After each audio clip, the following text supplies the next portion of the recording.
దేవుని యొక్క మహా ఉన్నతమైనటువంటి కృపను బట్టి గడిచినటువంటి సెషన్కు ప్రకటన గ్రంథంలో మనకు కనబడేటువంటి 7 సంఘాల నుండి ఎన్ని సంఘాలను పూర్తి చేసుకున్నాం? 5 సంఘాలని పూర్తి చేసుకున్నటువంటి మహా గొప్ప కృప దేవుడు మనందరి పట్ల కూడా కనుపరిచారు. 5 సంఘాలను పూర్తి చేసుకున్నాం.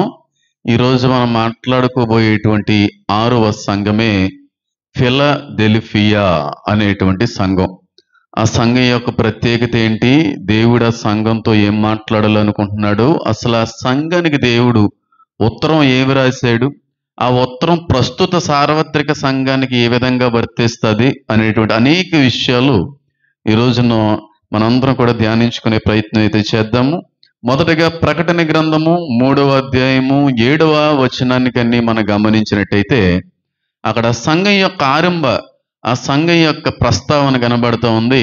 దాన్ని మాట్లాడుకుని ముందుకు వెళ్ళిపోయేటువంటి ప్రయత్నం చేద్దాం. చూడండి, ప్రకటన గ్రంథము 3వ అధ్యాయము 7వ వచనము.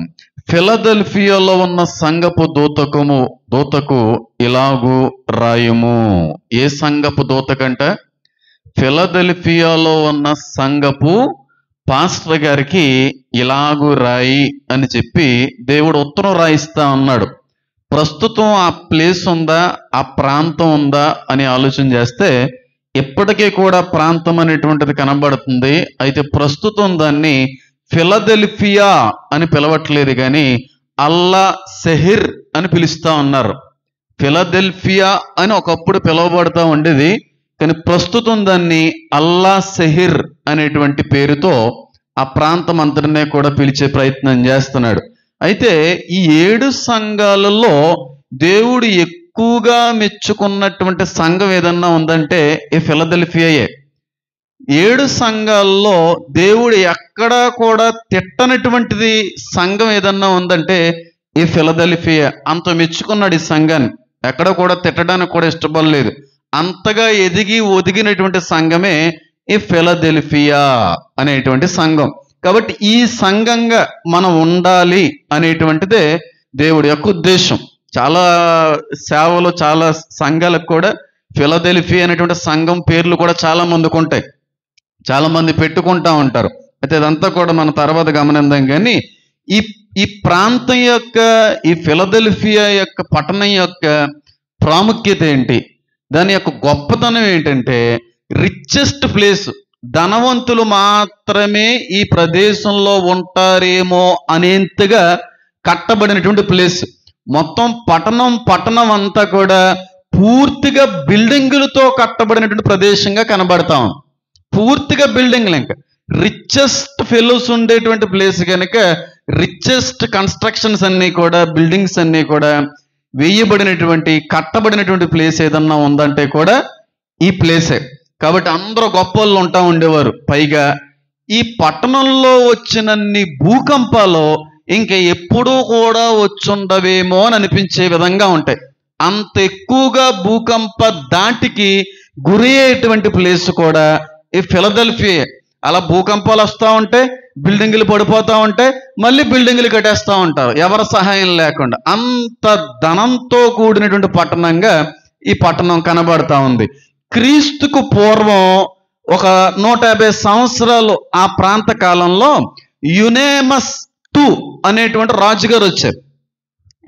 ఈ పట్టణం యొక్క పేరు రావడానికి కారణం, ఈ పట్టణం కట్టడంలో ఉన్న కారణం ఏదన్నా ఉందంటే యునేమస్ II అనేటువంటి రాజుగారు వచ్చారు. ఆ రాజుగారు కట్టారు ఈ పట్టణాన్ని. తొలిగా కట్టబడినటువంటి పట్టణం. ఫస్ట్ వాక్యం వినండి, రాసుకుంటే కాన్సన్ట్రేషన్ వాక్యం మీద ఉంచలేరు. ఎందుకు రాసేసుకోవడం? ఫస్ట్ వాక్యం వినండి. వాక్యం మీద దృష్టి మీరు ఉంచగలిగితే రేపు రోజున అది నలుగురికి ఉపయోగపడేటువంటి విధంగా ఉంటుంది. కాబట్టి ఆ రాజుగారు వచ్చి ఒక పట్టణాన్ని కట్టాడు. ఆ పట్టణానికి పెట్టినటువంటి పేరే ఫిలదెల్ఫియా. ఎందుకు కట్టాడో కూడా చెప్తాను. ఆ రాజుగారికి ఒక తమ్ముడు ఉన్నాడు. ఆ తమ్ముడికి ప్రేమతో కట్టి బహుమానం ఇచ్చిన పట్టణం. ఆ తమ్ముడి గారి పేరే ఫిలదెల్ఫియస్. ఆ తమ్ముడి గారి పేరు ఏదైతే ఉందో అదే పేరు ఈ పట్టణానికి కూడా పెట్టేశాడు అన్నయ్య. అర్థమైందా నేను చెప్పేది? తమ్ముడికి బహుమానంగా కట్టి ఇచ్చినటువంటి పట్టణం ఫిలడెల్ఫియస్ అనేటువంటి పట్టణం. ఏమంటే నేను చెప్తుంటే మీకు అర్థం కావట్లేదు, నేను రిపీట్ చేయను, మళ్ళీ మీ ఇష్టం. ఫిలడెల్ఫియస్ అనేటువంటి తమ్ముడు పేరు అది.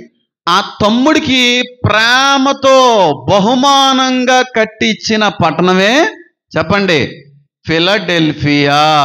ఈ ఫిలడెల్ఫియా అనేటువంటిది రెండు పదాల యొక్క కూడిక. ఫీలియో అనేది ఒక్క పదం, అడల్ఫస్ అనేటువంటిది ఇంకో పదం. ఫీలియో అనగా ప్రేమ, అడల్ఫస్ అనగా తమ్ముడు, బ్రదర్లీ ప్రేమ, బ్రదర్లీ లవ్, సహోదర ప్రేమ అనేటువంటి అర్థాన్ని ఇచ్చేటువంటి పేరు కూడా ఈ పట్టణానికి వర్తిస్తూ ఉందన్నమాట. అన్నయ్య గారి ప్రేమతో తమ్ముడి గారికి కట్టి బహుకరించిన పట్టణమే చెప్పండి, ఫిలడెల్ఫియా.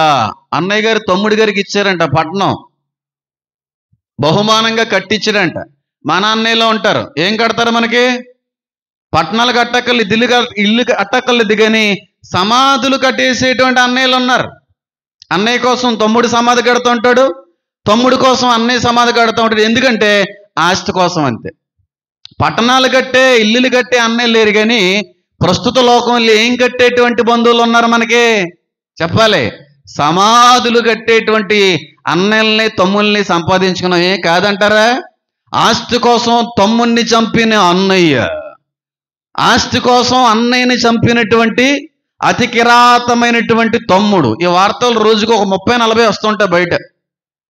కానీ ఈ యునేమస్ అనేటువంటి రాజుగారి తమ్ముడికి ప్రేమతో ఏం కట్టేశాడు? ఏకంగా పట్టణాన్నే కట్టేశాడు.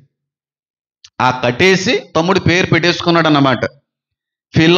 ఫిలడెల్ఫియస్ అనేటువంటి పేరు, ఫిలడెల్ఫియా అనేటువంటి పేరు బ్రదర్లీ లవ్, సహోదర ప్రేమ అనేటువంటి అర్థాన్ని ఇచ్చేటువంటి పేరుగా కనబడుతూ ఉంది. అలాగే ఈ పట్టణం యొక్క ప్రాముఖ్యత ఏంటంటే, ఈ పట్టణం కట్టినటువంటి ఉద్దేశము ఒక్కటే కాదు, కానీ ఇంకొక ఉద్దేశం కూడా ఏంటంటే, యావత్ ఆసియా ఖండం అంతటికే కూడా గ్రీకు భాషని ప్రచురింప చేయాలి అనే ఉద్దేశంతో కూడా గ్రీకు భాషని బలోపేతం చేసి ఆ భాషని ఈ చోట నుంచి విస్తరింపజేయడానికి ప్రయత్నించినటువంటి పట్టణం కూడా ఈ ఫిలడెల్ఫియా.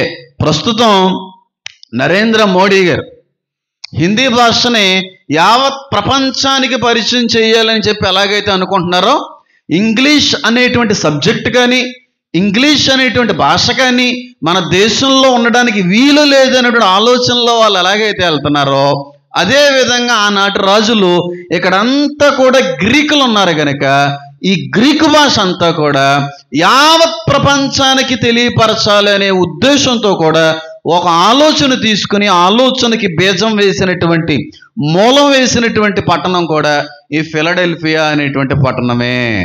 మూడవదిగా ఈ పట్టణం యొక్క ప్రాముఖ్యత ఏంటంటే, ఈ పట్టణం నుంచే అసలు సిసలైనటువంటి మిషనరీ అనేటువంటి సంస్థ మొదలైంది.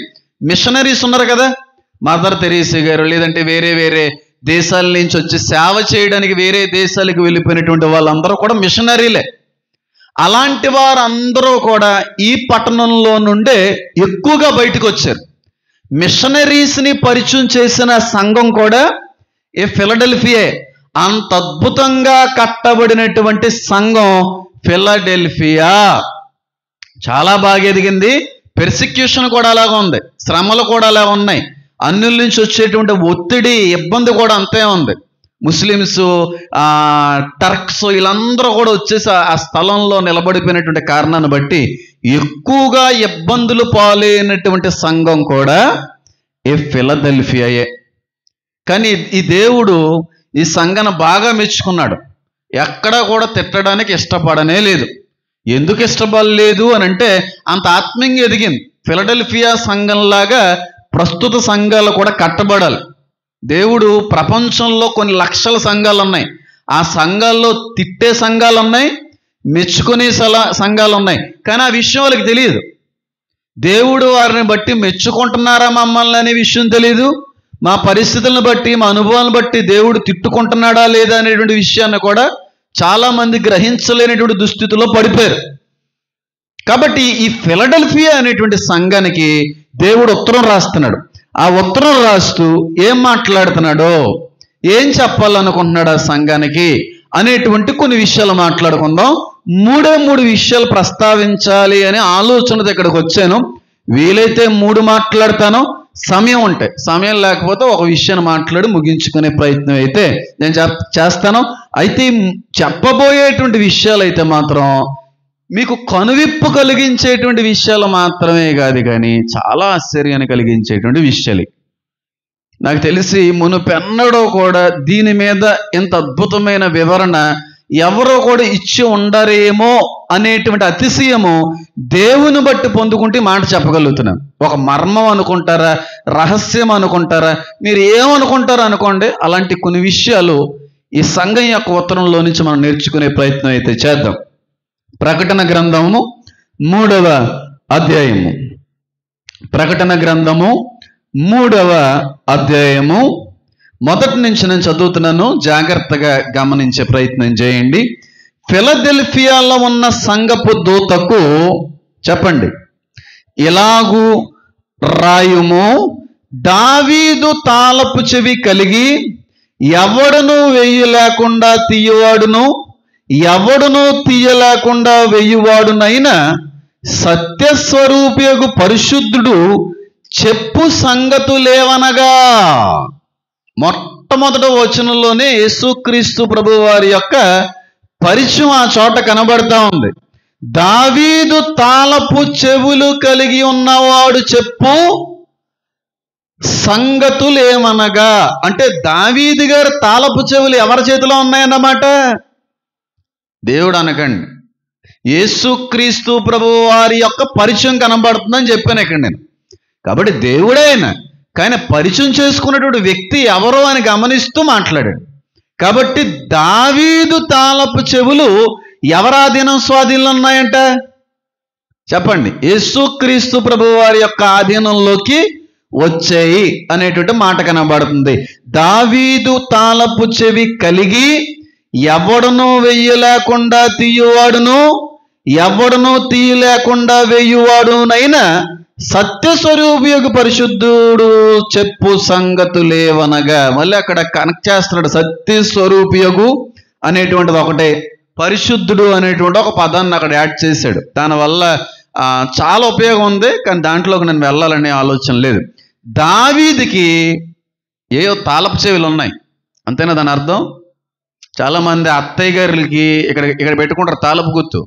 రాత్రి పడుకున్నప్పుడు కూడా తలదిండి కిందే ఉంటుంది, లెగిసిన తర్వాత వాష్రూమ్కి వెళ్ళినా సరే వాష్రూమ్కి వెళ్ళిపోతూ ఉంటుంది. వంటగదిలో కూడా బియ్యం డబ్బాలు దహేస్తుంటారు కొంతమంది అత్తయ్యలు. మీరు గమనించారు లేదో, బీరువా తాళాల గుత్తంతా కూడా ఎవరి దగ్గర ఉంటుంది? చెప్పాలి. మీకు అత్తయ్యలు లేరా? ఒకవేళ ఉంటే ఎప్పుడు అలా పెట్టుకోలేదా ఆ తాళపు చెవులు గుత్తంతా? అత్తయ్య గారు ఏమంటారు దీన్ని, ఇక్కడ ఈ పాటను ఏమంటారు? ఏదో దానికి పెట్టుకుంటారు, అవునా కదా? అయితే దావీదు గారికి కూడా తాళపు గుర్తు ఏదో ఉంది. ఆయన కూడా తాళపు గుర్తు పట్టుకొని అక్కడికిక్కడికి తిరుగుతున్నాడు అన్నమాట. ఆ దావీదు తాళపు చెవులు గుర్తుని యేసయ్య ఏం చేశాడు? చివరి చేసి సంపాదించుకున్నాడు అని అనుకుంటున్నారా? మరి దావీదు తాళపు చెవులు కలిగి ఉన్నవాడు చెప్పు సంగతులు ఏవనగా అంటే దాని అర్థం ఏంటి చెప్పండి. జస్ట్ మీ యొక్క ఎదుగుదలని, నీ ఆత్మీయ స్థితిని పరీక్షించడానికే తప్ప నేను ఎక్కడ కూడా తప్పు పట్టడానికి నేను ఎప్పుడు ఇలా అడగను. ఎంతో కొంత ఎదుగుతున్నారా లేదా, నాతో కనెక్ట్ అయ్యేటువంటి స్థితిలోకి వచ్చారా లేదా అనే ఆలోచన తప్ప మీరు బలహీనలై ఉన్నారని మిమ్మల్ని విమర్శించాలని నేను ఎప్పుడు ప్రశ్న అడగను. కష్టమే, దానికి సమాధానం చెప్పడం అనేది చాలా కష్టం. అయినప్పటికీ కూడా ఒకవేళ ఆత్మ ప్రేరేపణ మీరు కలిగి ఉంటే, ఆత్మదేవుని మూలంగా మీరు నడిపించబడుతున్నటువంటి వ్యక్తులై ఉంటే ఖచ్చితంగా ఎంతో కొంత ఆలోచన మీకు వచ్చే అవకాశం ఉంటుంది. కనుక మిమ్మల్ని అడుగుతున్నాను, దావీదు తాళపు చెవి కలిగి అనే మాట అర్థం ఏమేమి ఉంటుంది అంటారు? దావీదు తాళపు చెవులు యేసుక్రీస్తు ప్రభు వారు కలిగి ఉన్నారు, పొందుకున్నారు అనే వచనానికి అర్థం ఏముంటుంది? ఏమేమి ఉంటుంది అనుకుంటున్నారు? మీరు ఏమనుకుంటున్నారో చెప్పండి. నిర్మోహమాటంగా నిస్సందేహంగా చెప్పే ప్రయత్నం చేయండి. దావీదు గారి యొక్క తాళపు చెవులు యేసయ్య గారి యొక్క చేతిలో ఉన్నాయి అని రాయబడింది. దాని అర్థం ఏమంటారు? దావీదు తాళపు చెవులు అంటే ఏంటి చెప్పండి. జస్ట్ అలా ట్రై చేయండి. ఏమంటారు? ఎవరో చెప్పబోతున్నారు దేందలి గారి పక్కన. చెప్పండి, ఏమేమంటారు? దావీదు తాళపు చెవులు అంటే ఏంటి? ప్రశాంతి గారు ఏదో చెప్పబోతున్నారు, అక్కడ నోటి వరకు వచ్చి ఆగిపోతున్నారు. ఎవరు? ఏమేమి ఉంటుంది దావీదు తాళపు చెవులు అంటే ఏంటి? చెప్పండి. ఒకళ్ళన్నా కొంచెం ఏదో చిన్న హింటు, అంటే మీరు తప్పు చెప్పినా పర్లేదు, నాకు ఎంతో కొంత దానికి కనెక్ట్ అయ్యే విధంగా ఉంటే నేను ఆనందిస్తాను. చెప్పండి, ఏం ఫీల్ అవ్వకుండా చెప్పండి. దావీదు తాళపు చెవులు అంటే ఏంటి? చెప్పండి అబ్బాయిలు. బ్లడ్ లైను, పెర్ఫెక్ట్గా చెప్పాడు, అందులో తప్పే ఉంది. దావీదు వంశంలోంచి వచ్చినోడే యేసుక్రీస్తు ప్రభువారు. ఆ కుర్రోడు చెప్పాడంటే చెప్పాలని ఆశ ఉండాలి. కనెక్ట్ అయ్యాడు. నాకు కనెక్ట్ అయ్యే తమ్ముడు, నువ్వు చెప్పింది అక్షర సత్యమా అనట్లేదు, కానీ నువ్వు చెప్పిన దాంట్లో వాస్తవం ఉంది. నేను చెప్పాలనుకున్నటువంటి దానికి కనెక్షన్ ఉంది నువ్వు చెప్పింది. చెప్పండి, చాలా కరెక్ట్గా చెప్పాడు. ఆ బ్లడ్ లైన్ నుంచి వచ్చేటువంటి వాడి గురించి కూడా మాట్లాడాడని చెప్తాడు. ఇంకేమంటారు దావీదు తాళపు చెవులు అంటే? చెప్పండి. ఉంది కదా, దావీదు వేరు చిగురించును అన్నాడా? అనలేదా? కీర్తన గ్రంథంలో అనలేదా? సమూయేలు గ్రంథంలో అనలేదా? దావీదు వెనకాల నీ వంశావళిలో నుంచి రక్షకుడు పుడతాడు, వాడు రాజ్యమును స్థాపించును అని అనలేదా? కాబట్టి ఆ కుమారుడు చెప్పింది అక్షర సత్యమే. అయితే అది మాత్రమే కాదు, కానీ దావీదు తాళపు చెవి అనేటువంటి ఆ మాటకి అసలు సిసలైన నాకు అర్థమైనటువంటి వివరణ ఏంటంటే, దావీదు వంశంలో నుంచే మెస్సయ్య అనేటువంటి వాడు రావాలి, రక్షకుడు అనేటువంటి వాడు పుట్టాలి. అవునంటారా కాదంటారా? దేవుడు ప్రవచించాడు. ఇంచుమించుగా యేసుక్రీస్తు ప్రభువారు దావీదు వంశంలోంచి వస్తారని, పుడతారనే మాట సుమారుగా పాత నిబంధన గ్రంథంలో 300 సార్లు పైప్రాయంలో రాయబడింది. దేవుడు మాట ఇచ్చాడంటే, మాట పలికాడంటే ఆకాశము భూమి అయినా గతించిపోతుంది, కానీ పొరపాటునైన మాట మాత్రం గతించిపోదు. అంటే వచ్చేటువంటి రక్షకుడు, ఈ యూదుల్లో నుంచి వచ్చేటువంటి మెస్సయ్య ఎవరి వంశం నుంచి వస్తాడో అబ్బాయి చెప్పినట్టుగా దావీదు లీనేజ్ నుంచి, దావీదు జీనియాలజీ నుంచే రావాలి. అంతేగాని వేరే వేరే యొక్క భక్తులు ప్రవక్తలు వేరే ట్రైబ్స్ ఏమంటారు గోత్రాల నుంచి రావడం కాదు, కానీ యోధా గోత్రం నుంచే వస్తాడు రక్షకుడు. అర్థమైంది కదా? అందుకే ఆయనకి ఏం పేరు ఉంది? యోధా గోత్రపు సింహం అనేటువంటి పేరు. మరి దావీదు నుంచి ఇంచుమించుగా యేసుక్రీస్తు ప్రభువు వారి దగ్గరికి ఒక 14 తరాలు కనబడుతున్నాయి. వీళ్ళందరూ కూడా యోధా గోత్రానికి సంబంధించిన వాళ్ళే. చాలామంది పుట్టారు. సొలొమోను దావీదు వంశస్థుడు కాదా? జెరుబ్బాబేలు దావీదు వంశస్థుడు కాదా? యెరోబాము దావీదు వంశస్థుడు కాదా? మరియమ్మ గారు దావీదు వంశస్థురాలు కాదా? వీళ్ళందరూ కూడా చెయ్యలేనటువంటి పని యేసుక్రీస్తు ప్రభువారు మాత్రమే చెయ్యగలిగాడు అనేటువంటి అర్థాన్ని ఇచ్చే మాట. చాలా మంది దావీదు వంశంలో పుట్టిన వాళ్ళు ఉన్నారు, పేరు గాంచిన వాళ్ళు ఉన్నారు, జ్ఞానవంతులు ఉన్నారు, అపర కుబేరులు ఉన్నారు, చాలా పేరు ప్రఖ్యాతులు సంపాదించినటువంటి వంశావళిలో నుంచి వచ్చిన చాలా మంది ఉన్నారు. కానీ ఆ వంశంలో నుంచి రక్షకుడిగా బయటికి రాగలిగేటువంటి సామర్థ్యత ఎవడికే లేకపోయింది. అలాంటి ముయ్యబడిన ద్వారాన్ని తెరవగలిగినోడు యేసుక్రీస్తు ప్రభువారు మాత్రమే. ఆ భారాన్ని ఎత్తుకొని ఆ వంశావళిలో నుంచి బయటకు రాగలిగిన తాళపు చెవులు కలిగిన వాడైన. అర్థమైంది నేను చెప్పింది? చాలా మంది వచ్చారు, కానీ ఆ వంశంలో నుండి రక్షకుడుగా పుట్టడానికి సిద్ధపడిన వాడు మాత్రం యేసయ్యే. ఎవడి వల్ల కాలేదండి. ఆ వంశావళిలో దేవుడు లాక్ వేసేసాడు. ఆ లాక్ తీసి ఆ వంశంలో నుంచి రక్షకుడిగా రాగలిగేవాడు ఎవడో లేకపోయాడు. ఆ లాక్ తీసింది, ఆ బంధాన్ని తెరిచింది, ఆ ద్వారాన్ని విప్పింది కూడా యేసుక్రీస్తు ప్రభువు వారు మాత్రమే ఆ వంశంలో నుంచి క్రీస్తుగా మెస్సయ్యగా పుట్టడానికి అర్హత అధికారము కలిగి ద్వారాన్ని తెరిచి తాళాలు సంపాదించిన దేవుడను అని పరిచయం చేసుకున్నాడు ఆయన. సొలొమోను దావీదు కంటే గొప్పడేం కదండి, కాదా? మరియమ్మ గారు ఏమీ పరిశుద్ధురాలు కదా, అంతటి పరిశుద్ధమంతులు ఎవరో లేనన్నట్టుగానే జీవించింది. కానీ ఆవిడ వల్ల కూడా సాధ్యం కాలేదు అది. ఆవిడ వల్ల కూడా ఆ జీనియాలజీ నుంచి, ఆ లీనేజ్ నుంచి రావడం అనేది కష్టమైంది. కానీ యేసుక్రీస్తు ప్రభు వారికి మాత్రమే సాధ్యమైంది. ఏమంటారు దాన్ని, ఆ క్లోజ్డ్ డోర్ని ఓపెన్ చేసి బయటకు వచ్చినాడు ఆయన. ఆ వంశం క్లోజ్ అయిపోయింది. ఎంతో మంది పుడుతున్నారు, ఎంతో మంది చచ్చిపోతున్నారు, కానీ ఆ వంశంలో పుట్టేవాడు రక్షకుడిగా మాత్రం నిలబడలేకపోతున్నాడు. ఆ రక్షకుడిగా మెస్సయ్యగా పుట్టగలిగిన వాడిని, పుట్టినవాడిని నేనని చెప్పి ఆ వంశావళిని ఓపెన్ చేసినాడు ఈయన. ఆ వంశావళిలో నుంచి రక్షకుడు వస్తాడనేటువంటి మాటను నెరవేర్చడానికి మూయబడిన ద్వారాన్ని తెరిచిన వాడు ఆయన. అర్థమైంది నేను చెప్పింది? అంటే ఆ వంశావళిని బ్రేక్ చేశాడు.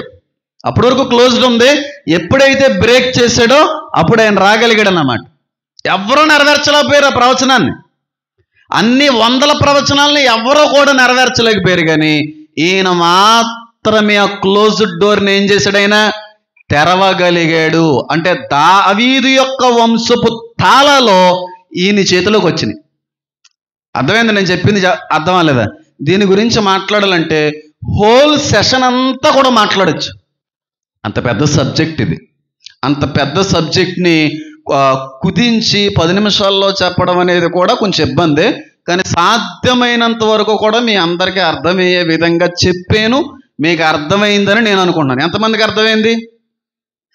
దావీదు యోధా గోత్రము నుంచే రావాలమ్మా. ఆ వచ్చేవాడు రక్షకుడై ఉండాలి. పుడుతున్నారు చచ్చిపోతున్నారు, కానీ రక్షకుడిగా మాత్రం నిలబడి దేవుని యొక్క వాగ్దానాన్ని ఎవరో నెరవేర్చలేకపోతున్నారు. అసలు సిసలైనటువంటి ప్రవచనాన్ని తాళం తెరిచిన ఏకైక వ్యక్తి, మూయబడినటువంటి నిశ్శబ్ద కాలంలో ఉండిపోయిన ఎన్నో ప్రవచనాల్ని తెరిచినటువంటి ఏకైక వ్యక్తి యేసయ్య. అంటే పాత నిబంధన గ్రంథంలో దావీదు వంశం గురించి రాయబడిన అనేక ప్రవచనాల్ని జరిగించడానికి పూనుకున్న ఏకైక మనిషి కూడా యేసయ్యే. ఆయన వంశంలో నుంచి వచ్చాడు, ఆయన వంశమే ఉన్నాడు. అందుకే దావీదు వేరు చిగురు చిగిర్చెన అంటాడు. అంటే ఎండిపోయింది కదా దావీదు వంశం, ఇంకెందుకు పని చేయకుండానే నెమ్మదిగా స్లో అయిపోయింది. ఇంకా వంశావళి యొక్క ప్రస్తావన కూడా లేని పరిస్థితిలోకి వచ్చేసింది. అలాంటి మూడు బారిపోయినటువంటి ట్రంక్ నుంచి, మూడు నుంచి చిగురు పుట్టించింది యేసయ్య. ఎందుకంటే ఆ మూడు బారిపోయిన దగ్గరే ఏం తెరిచాడైనా? ద్వారాన్ని, తాళాలు తెరిచాడు. హలో, ఈ వంశం ఇంకా అయిపోయింది, ఇంక ఎండిపోయింది, ఇంక వచ్చేవాడు పుట్టేవాడు లేడని అనుకుంటున్నారేమో. నేను వస్తున్నానని చెప్పి వంశపు ద్వారాన్ని తెరిచినటువంటి ఏకైక దేవుడైన, ప్రవచనాన్ని నెరవేర్చిన ఏకైక దేవుడు. ఆ వంశపు తాళపు చెవులు నా చేతిలో, నా అధీనంలో, నా స్వాధీనంలో ఉన్నవే. ఒక్కసారి అక్కడ రాయబడి ఉంచండి. ఎవడను వెయ్యి లేకుండా తీయువాడును, ఎవడను తీయలేకుండా వెయ్యివాడునైనా సత్యస్వరూపియగు పరిశుద్ధుడు చెప్పు సంగతులేవనగా. అంటే దావీదు వంశాన్ని ఓపెన్ చేసింది ఎవరో? ఆ వంశంలోంచి రావాల్సిన రక్షకుడు వచ్చాడు. ఓపెన్ చేసుకుంది ఎవరో? ఆ గర్భాన్ని, ఆ వంశాన్ని, ఆ గోత్రాన్ని యేసే ఓపెన్ చేశాడు. అంటే మూయబడినటువంటి వంశవళి ఏమైంది? తెరవబడింది. అవునా కదా? ఆ తెరవబడినటువంటి ద్వారాన్ని ఎవడో వేయలేడు. నేను వేసిన దాన్ని ఎవడో కూడా మళ్ళీ తిరిగి ముయ్యలేడు. అంటే ఇశ్రాయేలీలకి నిత్య జీవపు ద్వారాలను తెరిచినటువంటి ఏకైక దేవుడు యేసయ్య. ఎందుకంటే వాళ్ళందరూ కూడా దేవుని స్వకీయ జనాంగమే, కానీ నిత్య జీవానికి వెళ్ళేటువంటి మార్గాన్ని కనుగొనలేకపోతున్నారు. భక్తి చేస్తున్నారు, కానీ యోధా మతంలోనే భక్తి చేస్తున్నారు. మతం కాదురా, నేను మార్గాన్ని మీ స్వకీయ జనాంగానికి తండ్రికి వేస్తాను అని వేసినాడు ఈయన. అంటే యూదులకి పరిపూర్ణంగా ద్వారాన్ని తెరిచింది ఎవరు చెప్పండి? ఇప్పుడు యేసుక్రీస్తు దేవుడు సర్వోన్నతుడైన సర్వశక్తిమంతుడైన దేవుడు ఇశ్రాయేలుని యూదుల్ని స్వకీయ జనాంగంగా పిలుచుకున్నాడు. ఎవరి ద్వారాగా? అబ్రహాం పిలుచుకున్నాడు. అబ్రహాం ద్వారాగా ఇసక రేణువుల వలెని సంతానాన్ని అభివృద్ధి పరుస్తాను, ఆ సంతానం అంతటికీ కూడా పాలు తేనెలు ప్రవహించేటువంటి దేశాన్ని మీకు బహుమానంగా ఇస్తానన్నాడు. వాళ్ళనే దేవుడు ఎందుకు ఎంచుకున్నాడు? వాళ్ళనే ఎందుకు దేవుడు ఎన్నుకున్నాడు?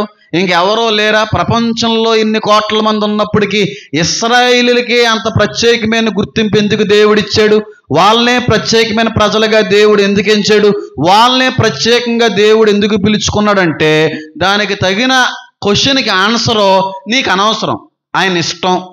నీకు ఎందుకు వాళ్ళనే పిలుచుకున్నాడంటే దానికి నువ్వు ఆయన ఇష్టం. అది దానికైనా కారణాలు ఉన్నప్పటికీ కూడా అవి మాట్లాడకూడదు కనుక నేను చెప్పాలనుకోవట్లేదు.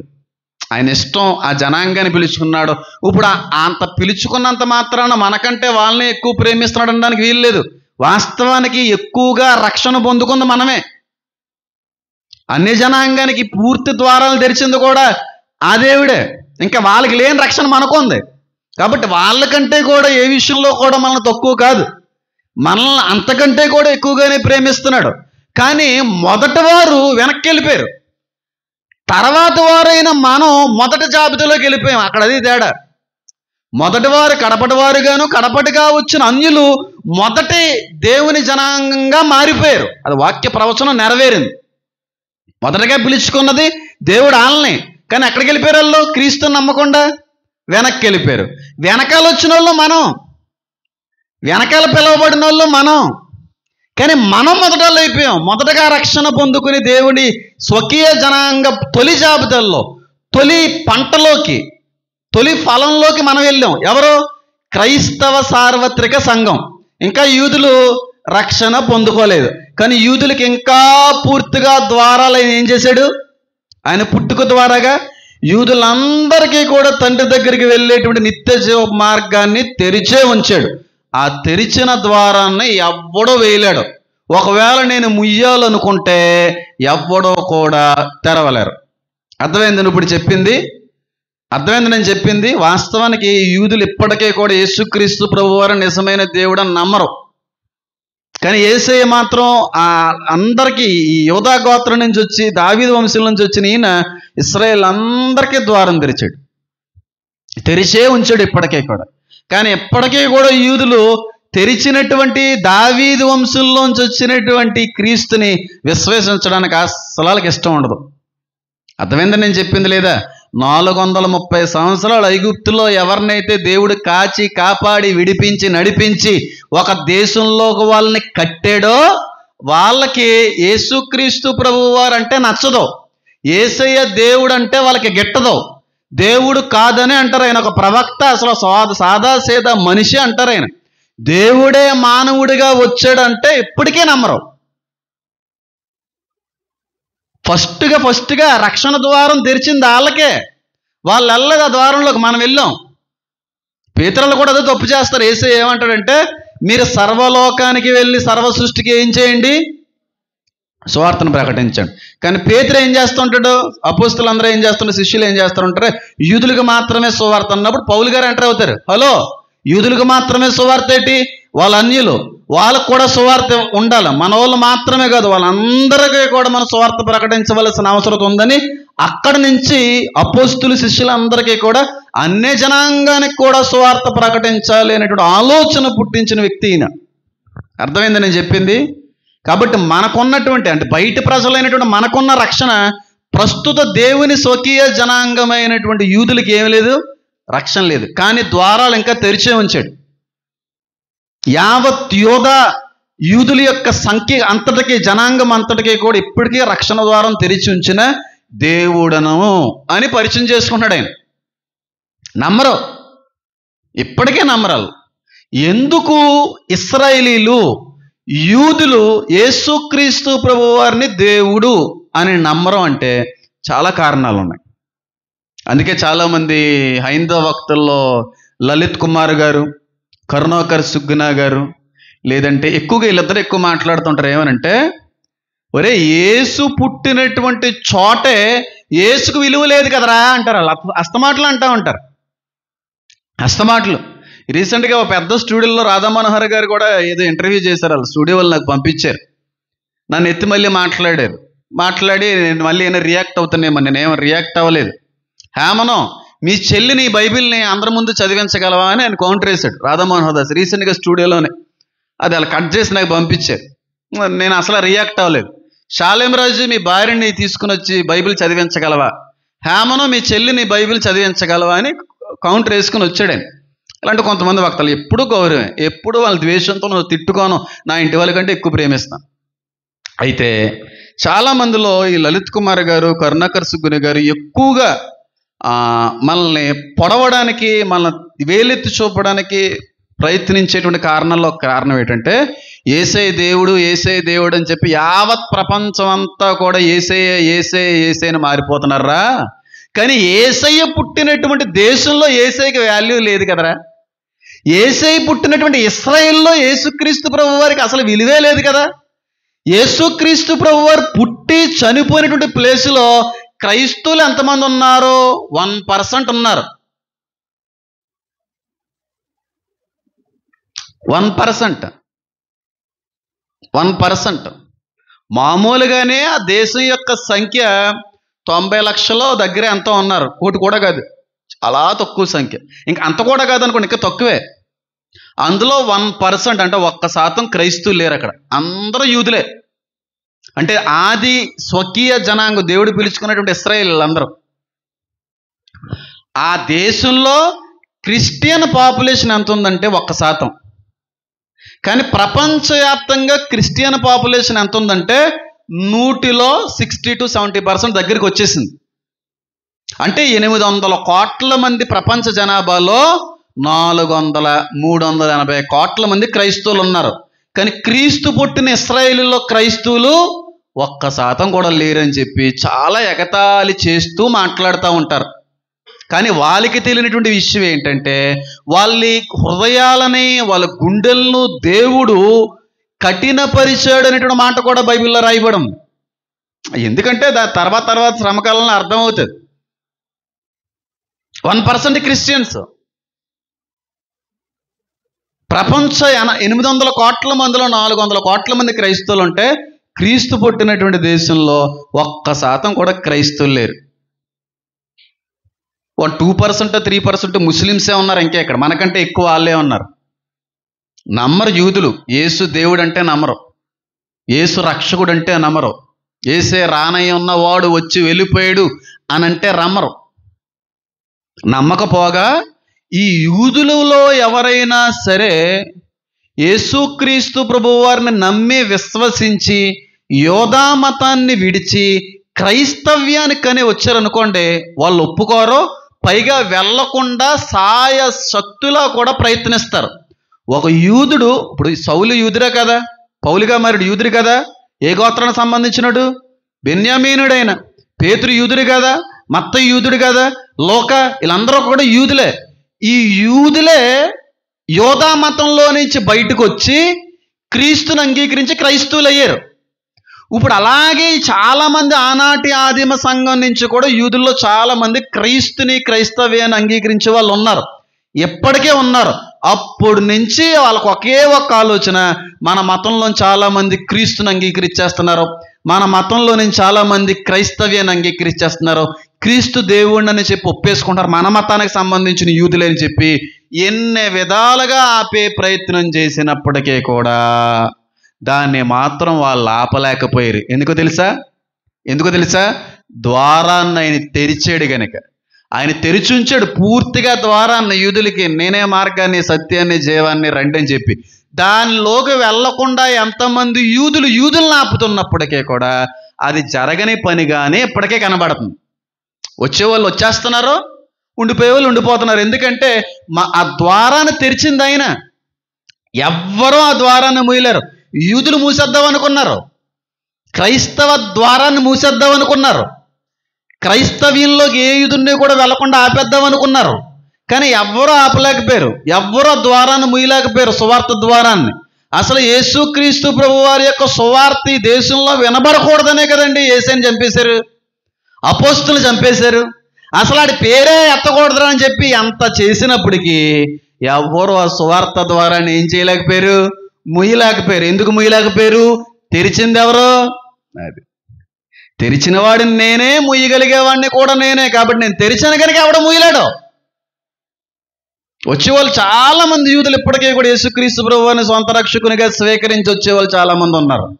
కానీ ఆదిమ సంఘంలో యేసుక్రీస్తు ప్రభువు వారిని చంపాలన్న ఉద్దేశం ప్రారంభమైనటువంటి నిమిషం నుంచి ఎప్పటికీ కూడా యూదులు క్రీస్తును నమ్మడానికి ముందుకు వస్తుంటే రానివ్వరో, నమ్మనివ్వరో, వెళ్ళనివ్వరు. యూదులు ఆపుతానే ఉన్నారు. సువార్త వినబడకుండా చెయ్యాలని అనుకుంటున్నారు, కానీ అది జరగట్లేదు. ఎందుకు?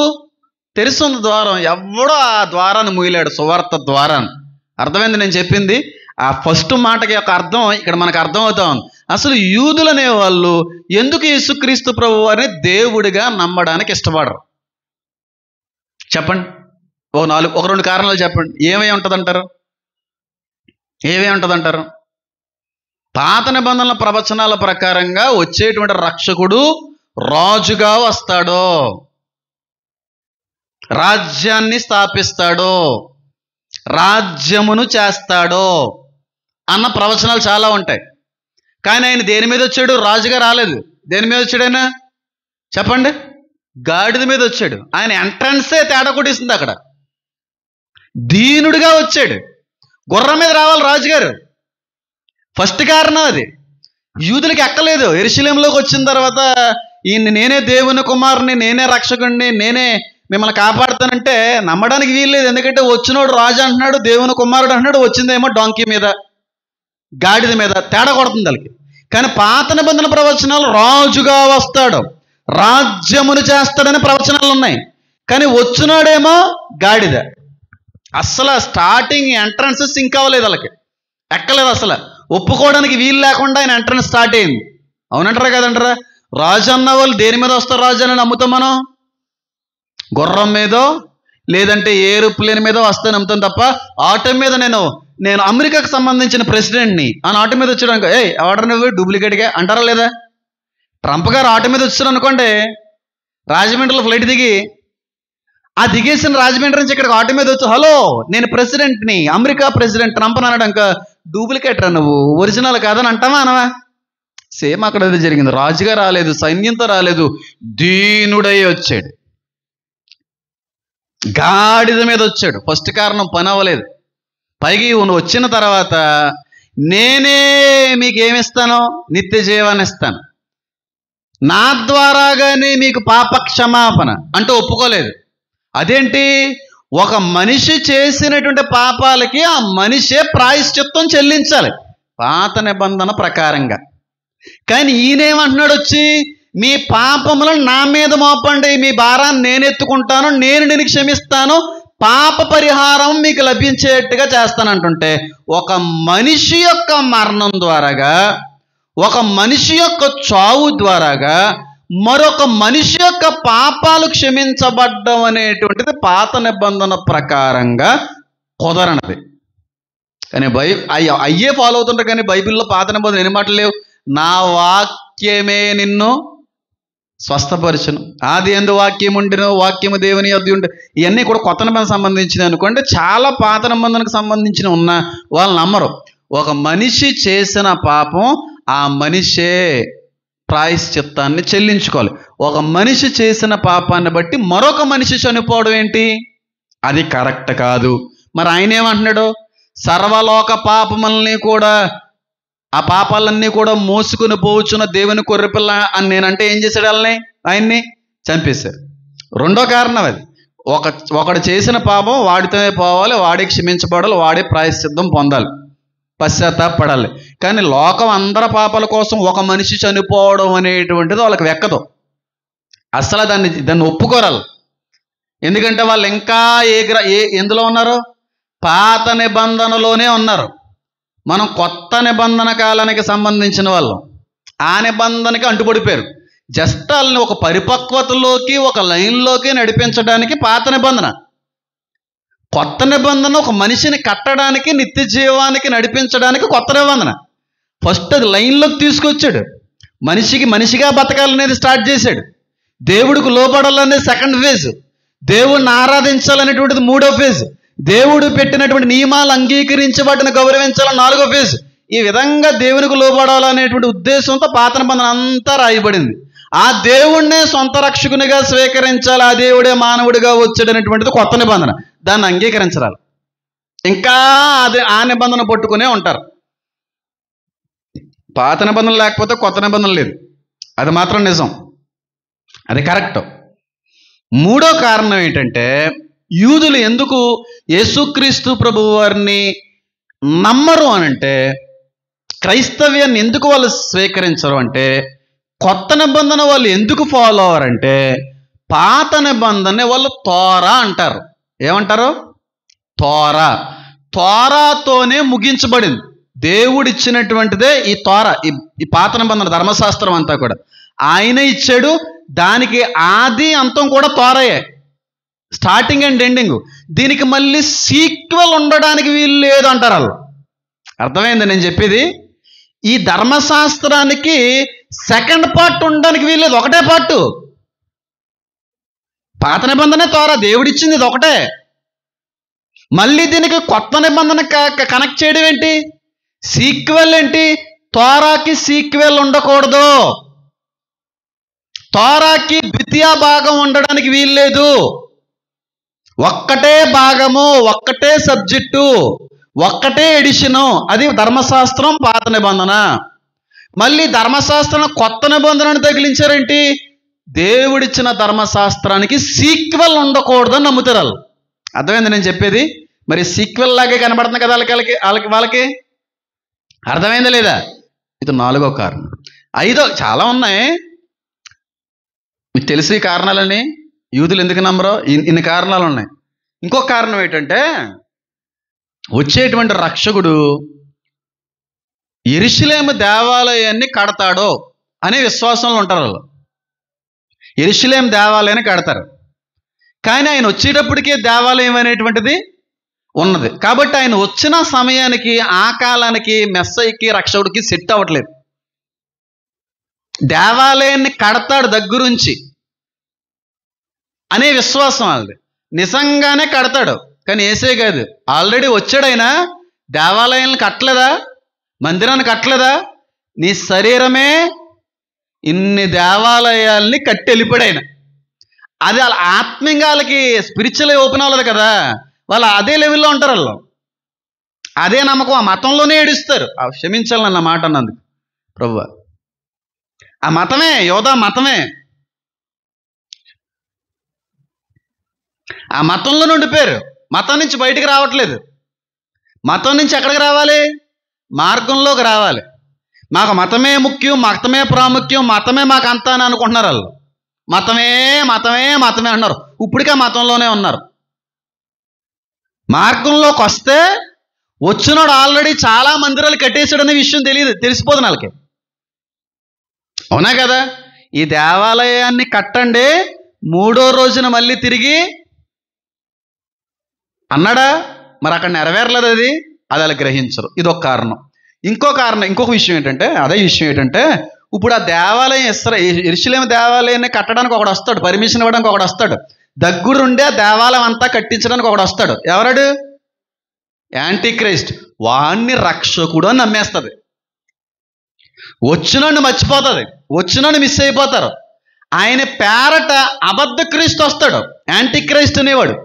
వాడు సేమ్ యూదులు ఎలాగైతే ఏమైతే వచ్చే మెస్సయ్య రక్షకుడు క్వాలిటీసు, ఆ ప్రత్యేకతలు కనబడతాయో అవన్నీ యాంటీ క్రైస్ట్లో కనబడతాయి. మందిరం కడతారు కదా, వచ్చి స్టార్టింగ్ ఆయన వస్తాడు. వచ్చిన తర్వాత మందిరానికి వీలు దగ్గరుండి కట్టించడం అంతా చేస్తారు. పూర్తిగా విశ్వాసం యాంటీ క్రైస్ట్కి మార్గాలను సరళపరిచేస్తారు. అందుకే ఆడు చిక్కులు పడిపోతారు. అర్థమైంది నేను చెప్పింది? వచ్చేవాడు పూర్తిగా చెప్పండి, యెరూషలేము దేవాలయం కట్టడానికి పర్మిషన్ ఉంటుంది, దగ్గరుండి కట్టిస్తాడు.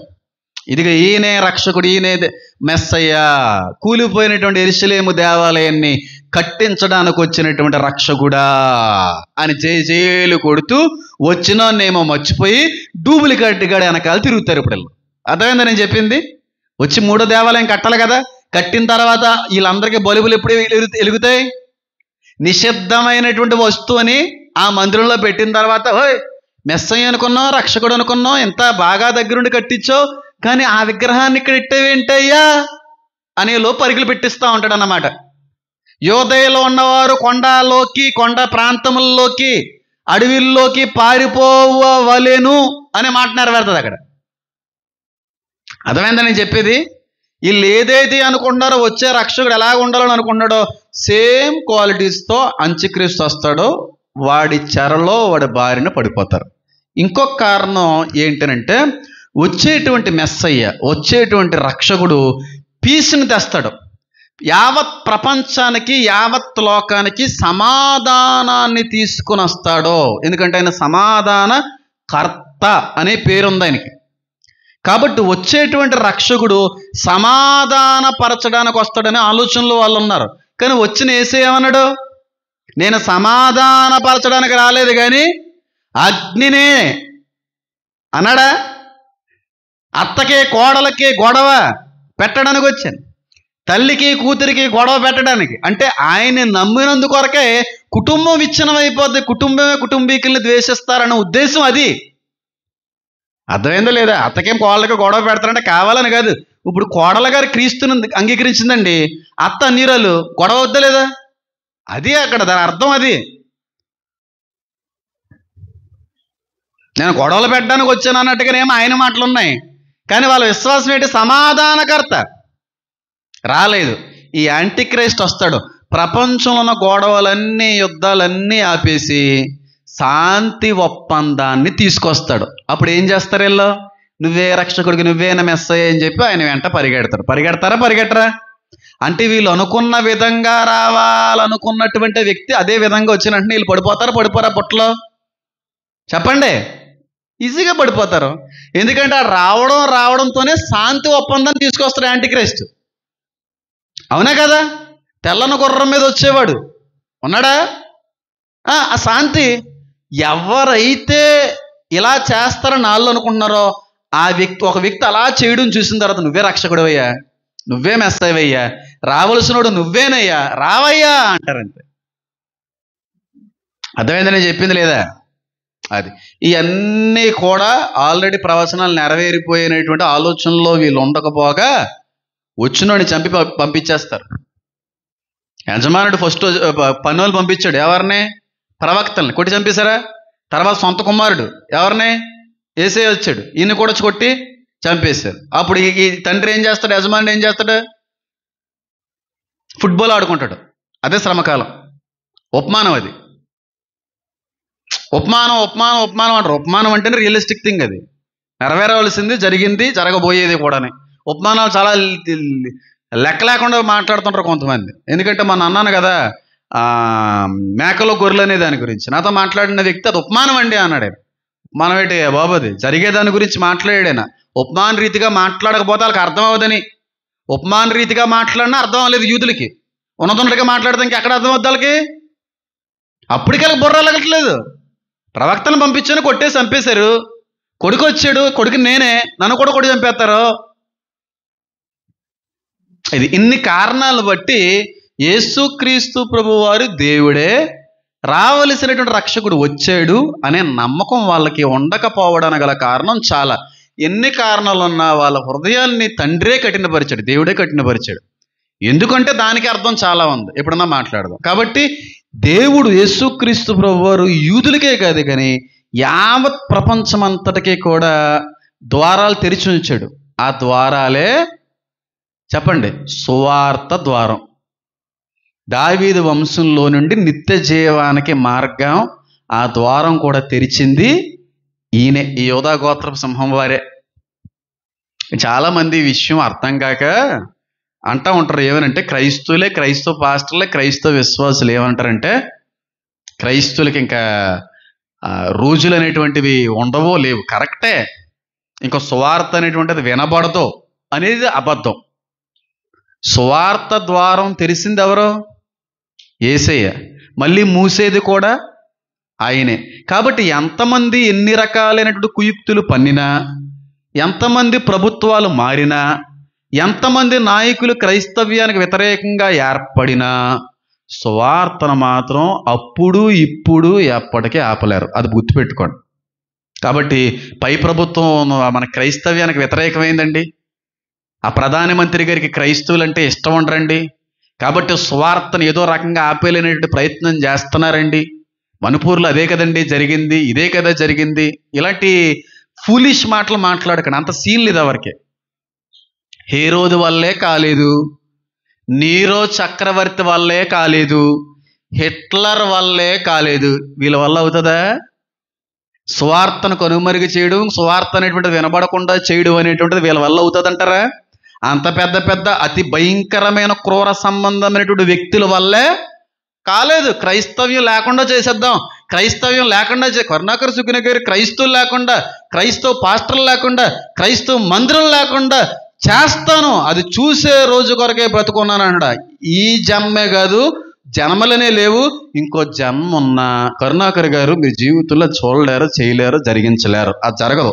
ఎందుకంటే ఆ ద్వారాన్ని తెరిచినోడు బలిష్ఠుడైన ఆయన బలం ముందు మన బలం సరిపోదు. సరిపోద్దా? క్రైస్తవ్యానికి వ్యతిరేకమైన చట్టాలు వచ్చేస్తున్నాయి, క్రైస్తవ్యానికి వ్యతిరేకమైన ప్రభుత్వాలు వచ్చేస్తున్నాయి, నాయకులు వచ్చేస్తున్నారు, సువార్త లేకుండా చేసేద్దామా అంటున్నారని చెప్పి లేనిపోని ఆందోళన, లేనిపోని ఆలోచనలోకి వెళ్ళిపోయి మరింత బలహీనపడిపోతున్నారు. ఎవ్వరి వల్ల కాదు. సువార్తని ఆపడం ఎవ్వడి వల్ల కాదు, దేవుడి వల్లే అవుతుంది. ఆయనే తెరిచాడు. మళ్ళీ అదే దేవుడు స్వార్థ ద్వారాన్ని ఒక రోజు మోస్తాడు. ఎప్పుడు మోస్తాడో, ఎప్పుడు వరకు ద్వారాలు తెరవబడతాయంటే ఇద్దరు సాక్షులు వచ్చి ఆఖరిగా స్వార్థ ప్రకటించేటువంటి నిమిషం వరకు ద్వారాలు తెరవబడే ఉంటాయి. వాళ్ళు ఎప్పుడైతే ఆఖరిగా ప్రపంచానికి సువార్త ప్రకటించి చనిపోతారో అప్పుడు మూయబడతాయి. ఇంకా సువార్త వినబడదు ప్రపంచంలో. అప్పటి వరకు సువార్తని ఎవ్వరూ ఆపలేరు, ఎవ్వరూ ఆపలేరు. ఎన్ని రకాలైన ఆలోచనలు, ఎంత భయంకరమైన చట్టాలు తీసుకొని వచ్చినా క్రైస్తవ్యాన్ని కానీ క్రీస్తు సంబంధిత సువార్తను కానీ ఎవ్వడో కనుమరుగు చేయలేడు. ఒకవేళ చెయ్యగలిగితే నా బైబిల్ నేను వదిలేస్తాను. భయపడక్కర్లేదు, అంత సీనేమి లేదు. ఎన్ని ప్రభుత్వాలు వచ్చినా పనవదమ్మా. ఎంత మూసేద్దామో, ఎంత ఆపేద్దామో అనుకుంటే అంత పైకి ఎగసపడేటువంటిది ఈ సువార్త. ఎవరు అంత సీనేం లేదు, భయపడిపోతున్నారు. ఆ ప్రభుత్వం వచ్చింది, ఈ ప్రభుత్వం వచ్చిందని. ఎవరైతే క్రైస్తవ్యానికి వ్యతిరేకంగా ఉన్నారో వాళ్ళే తెలియకుండా క్రైస్తవ్యానికి అనుకూలమైనటువంటి వ్యక్తులుగా మార్చేస్తాడు దేవుడు. అది గుర్తుపెట్టుకోండి. వాళ్ళ ద్వారాగానే బోల్డ్ పనులు చేయించుకుంటున్నాడు దేవుడు. అది మీకు తెలియట్లేదు. బెస్ట్ ఎగ్జాంపుల్ చెప్పనా? రీసెంట్గా ఇరాన్కినే ఇజ్రాయెల్కి యుద్ధం జరిగింది కదా. వీళ్ళు వేశారు, వాళ్ళేమో రిటాలియేషన్ అటాక్ వాళ్ళు చేశారు. వేసేస్తాం, పోల్చేస్తాం, న్యూక్లియర్ సెట్ని పేల్చేస్తాం అని చెప్పి ఆయన ఏమో ఈ రోజు ఒకలా ఉంటాడు, రేపు ఒకలా ఉంటాడు, ఎల్లుండి ఒకలా ఉంటాడు. ఎవడైనా డొనాల్డ్ ట్రంప్ గారు డొనాల్డ్ డక్కలా చేస్తాడు. ఆయన ఈరోజు ఉన్నమాట రేపు ఉండదు, రేపు ఉన్నమాట ఎల్లుండి ఉండదు, ఎల్లుండి ఉన్నమాట అవతల ఎల్లుండి ఉండదు. నిమిషానికి ఊసర వెళ్ళా మారిపోతున్నాడు ఆయన. అందుకే అన్నాను, ఆయన అభిషక్తుడే, దేవుని ఏర్పాటులో ఉన్నటువంటి వ్యక్తే. కానీ చూడాలి, కనిపెట్టుకోవాలి ఆ వ్యక్తిని. న్యూక్లియర్ సైట్స్ని పేల్చేసాడు, వెళ్ళి బాంబర్ని తీసుకుని వెళ్ళి జట్ని ఫైర్ చేశాడు. చేసేసి ఇక్కడితో యుద్ధం సమాప్తం, రాజీ పడిపోదాం, ఇస్రాయేల్లారా మీరు కూడా వాళ్ళ మీదకి వెళ్ళకండి. ఇదేట్రా, నువ్వేదో బాంబు వేసి మళ్ళీ వెనక్కి వెళ్ళిపోయి మీలు నాపేమంటే పెట్టి యుద్ధం వాళ్ళకి జరుగుతుంటే మధ్యలో వెళ్ళింది నువ్వు. ఇప్పుడు ఆ యుద్ధంలో భారతదేశంలో అమెరికన్ యుద్ధ విమానాలని దిగడానికి పర్మిషన్ ఇచ్చింది ఎవరో తెలుసా? క్రైస్తవ వ్యతిరేకి అని తిట్టుకుంటున్నాం కదా, మోడీ గారు ఇచ్చారు. ఇస్రాయేల్కి భారతదేశానికి ఇంత మంచి సత్సంబంధం కలగడానికి కారణం ఎవరో తెలుసా? క్రైస్తవులకు వ్యతిరేకి అని తిట్టుకుంటున్నాం కదా, మోడీ గారే. ఆత్మ నేత్రం తెరవబడితే అన్నీ అర్థమవుతాయి. కాయిన్కి ఒకవైపే చూడకండి, కాయిన్కి రెండో వైపు కూడా ఉంటుంది. ఆ దేవుడి చిత్తం అది. మోడీ గారు వస్తే క్రైస్తవ్యానికి వ్యతిరేకత, క్రైస్తవ్యానికి శ్రమలో, క్రైస్తవ్యానికి ఏదో అయిపోద్దనే అనుకున్నారు తప్ప, మోడీ గారు కాకుండా ఇంకొక ప్రభుత్వం కానీ వస్తే యూదులకి, క్రైస్తవ్యానికి వ్యతిరేకమైన ఇంకొక సైన్యానికి ఆదరణ, ప్రొటెక్షను, సహకరించేటువంటి ప్రోత్సాహకులు ఒక పార్టీ ఉందని, వాళ్ళు వస్తే యాంటీ క్రైస్ట్ మరింత బలం వచ్చేస్తుందనే విషయం ఎవరికీ తెలియదు. మోడీ గారు ఉన్నంతకాలము యాంటీ క్రైస్ట్ యొక్క సైన్యం ఏవి చేయలేదు. అర్థమవుతుందని చెప్పేది, డైరెక్ట్గా నేను చెప్పట్లేదు. మీరు అనుకుంటారంటే మోడీ గారు క్రైస్తవ వ్యతిరేకి ఆయన కాకుండా ఇంకొకరు వచ్చి ఉంటే అప్పుడు లెవెల్ వేరే లెవెల్లో ఉంది.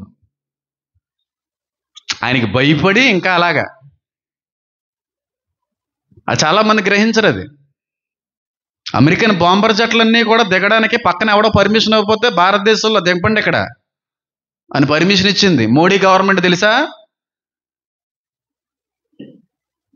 ఇస్రాయేల్ క్షేమం కొరకు ప్రార్థన చేయండి అన్నాడా లేదా?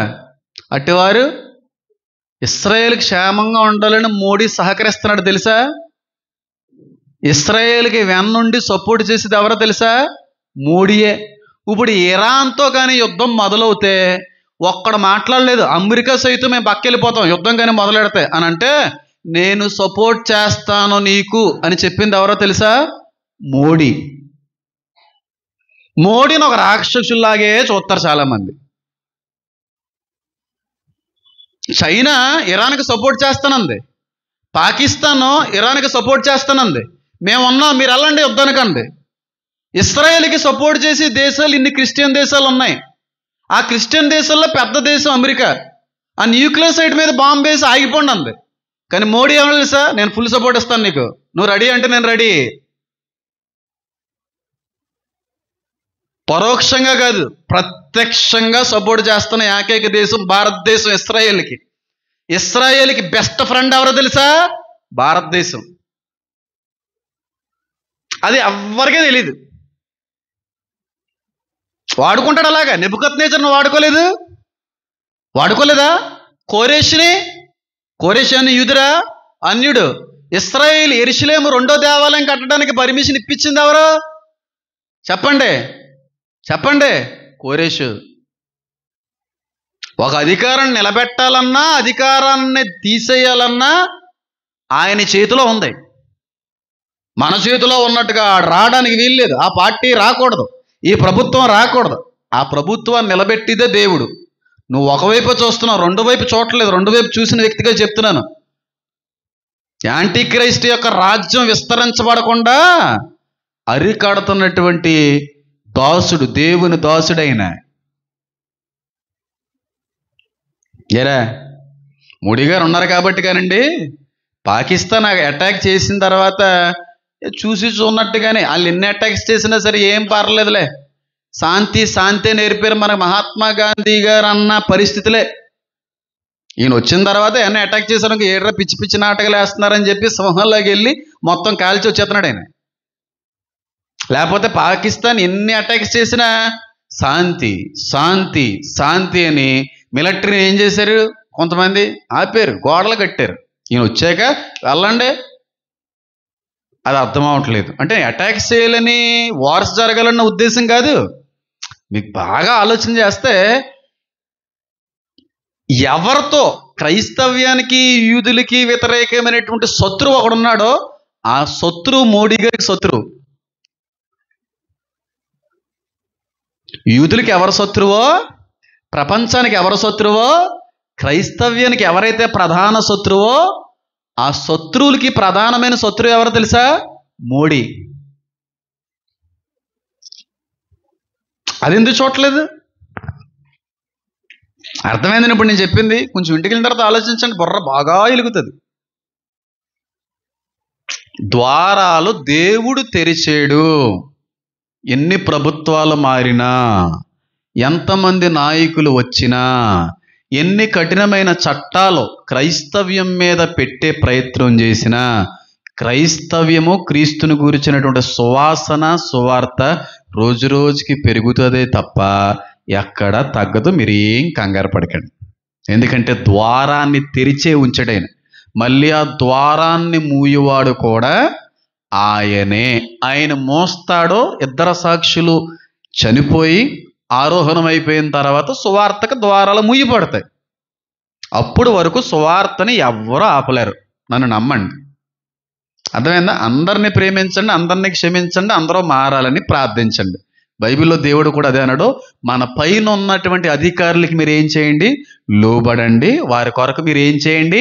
ప్రార్థన చేయండి. అరశకేలు తీసుకుని వచ్చినప్పుడు ప్రభుత్వానికి లోబడాలన్నాడా లేదా యేసయ్య? అంతేగాని క్రైస్తవ్యానికి ఒక పార్టీ కావాలి, క్రైస్తవులకు ఒక నాయకుడు కావాలి, క్రైస్తవ్యానికి ఒక ప్రత్యేకమైన చట్టం రావాలి, క్రైస్తవులందరి కొరకు పోరాడేటువంటి ఒక పెద్ద పార్టీని నిర్మించాలి అని అనుకోవడం తప్పు. మనకి ఏ పార్టీలో అవసరం లేదు, మనకి ఏ పార్టీ మద్దతులో అవసరం లేదు, క్రైస్తవుల కొరకు ప్రత్యేకంగా పోరాడవలసినటువంటి నాయకులు కూడా అవసరం లేదు. ఆయన గొర్రెల మంచి కాపరే, ఆ కాపరు చూసుకుంటాడు మనల్ని. బైబిల్ గ్రంథంలో ఎక్కడ కూడా క్రైస్తవులకు ప్రత్యేకమైనటువంటి చట్టాలు రావాలని, ప్రత్యేకంగా ఒక నాయకుడు రావాలని ఎక్కడ నిలబెట్టుకోలేదు, నిలబెట్టుకోకూడదు. ఆయన ఈ గొర్రెలకు మంచి కాపరి. ఆయనకంటే పవర్ఫుల్లా ఈ నాయకులు, ఈ పార్టీలని? మరి ఇదెందుకు? ఆయనే మన కాపరిగా ఉంటానంటున్నప్పుడు జ్ఞాన వివేకంగా మసులుకుందాం. అంబేద్కర్ ఇచ్చినటువంటి చట్టాన్ని జాగ్రత్తగా వాడుకుందాం. చట్టం ఇచ్చాడు దేవుడు అంబేద్కర్ గారిని వాడుకొని. ఆ చట్టానికి వ్యతిరేకమైన రీతిలో ఏమన్నా ఉంటే జాగ్రత్తగా మనం కూడా వాటిని ఎదిరించడానికి, ఇది కరెక్ట్ కాదు కదా అని చెప్పి ప్రశ్నించడానికి నిలబడదాం. అంతేకాని మనకో పార్టీ కావాలి, మనకో ఎమ్మెల్యే కావాలి, మనకు ఒక మినిస్టర్ కావాలి, మనకు ప్రధానమంత్రి కావాలి, ఇది కరెక్ట్ కాదు. అలా ఆలోచనలు ఉండడం కూడా సరైనది కాదు. అందుకే కదా రీసెంట్గా పార్టీ పెట్టాలి, పార్టీ ఫండింగ్ నేను 1500 కోట్లు ఇస్తానంటే మన క్రైస్తవుల్లో ఉన్న సేవకులే కావాలి కావాలి కావాలి, మా నియోజకవర్గానికి 50 కోట్లు కావాలి అని బుక్ అయిపోయాడా? వాయిస్ రికార్డింగ్ దొరికేసిందా? బయట వచ్చేసిందా? రాలేదా? ఎంత ఆడుకున్నారు క్రైస్తవుల్ని? 1500 కోట్లు పార్టీ ఖర్చు పెడతానంటే ఓ పాస్టర్ గారు ఫోన్ చేస్తే ఆయనకి తెలియకుండా పాపం బుక్ అయిపోయాడు, దొరికేశాడు. ఆ వైరల్ ఎంత అయిందా? వీడియో వైరల్లో, వాయిస్ రికార్డింగ్ వైరల్ ఎంత అయింది? అంత సీన్ ఏమీ లేదు. క్రైస్తువుల కోసం ఎవడో పోరాడవలసిన అవసరం లేదు, క్రైస్తువుల కోసం ఎవడో పోరాడవలసిన ప్రభుత్వాలు రావక్కర్లేదు, క్రైస్తువుల కోసం ఎవడో నిలబడవలసిన నాయకులు కూడా ఉండక్కర్లేదు. మన నాయకుడు, మన ప్రభుత్వము, మన కాపరి యేసు మాత్రమే. ఎందుకంటే గొర్రెలకు మంచి కాపరి ఆయనే. ఆయన ఉండగా ఏ ప్రభుత్వంతోనూ, ఏ నాయకుడితోనూ అవసరమే లేదు మనకే. క్రైస్తువులు బాగుండాలంటే ఈయనకే ఓటేయాలి, ఈయనకే. నువ్వు ఓటేస్తే అక్కడ అధికారం నిలబడుతున్నాడు అంటే పెద్ద అపోహది.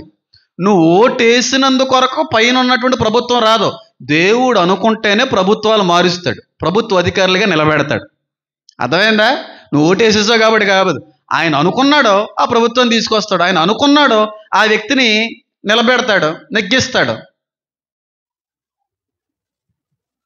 మన ప్రేక్షక పాత్రలు అంతే. ఓటేసేసినంత మాత్రాన ఓటేసిన అన్నీ అయిపోతున్నాయా ఏంటి?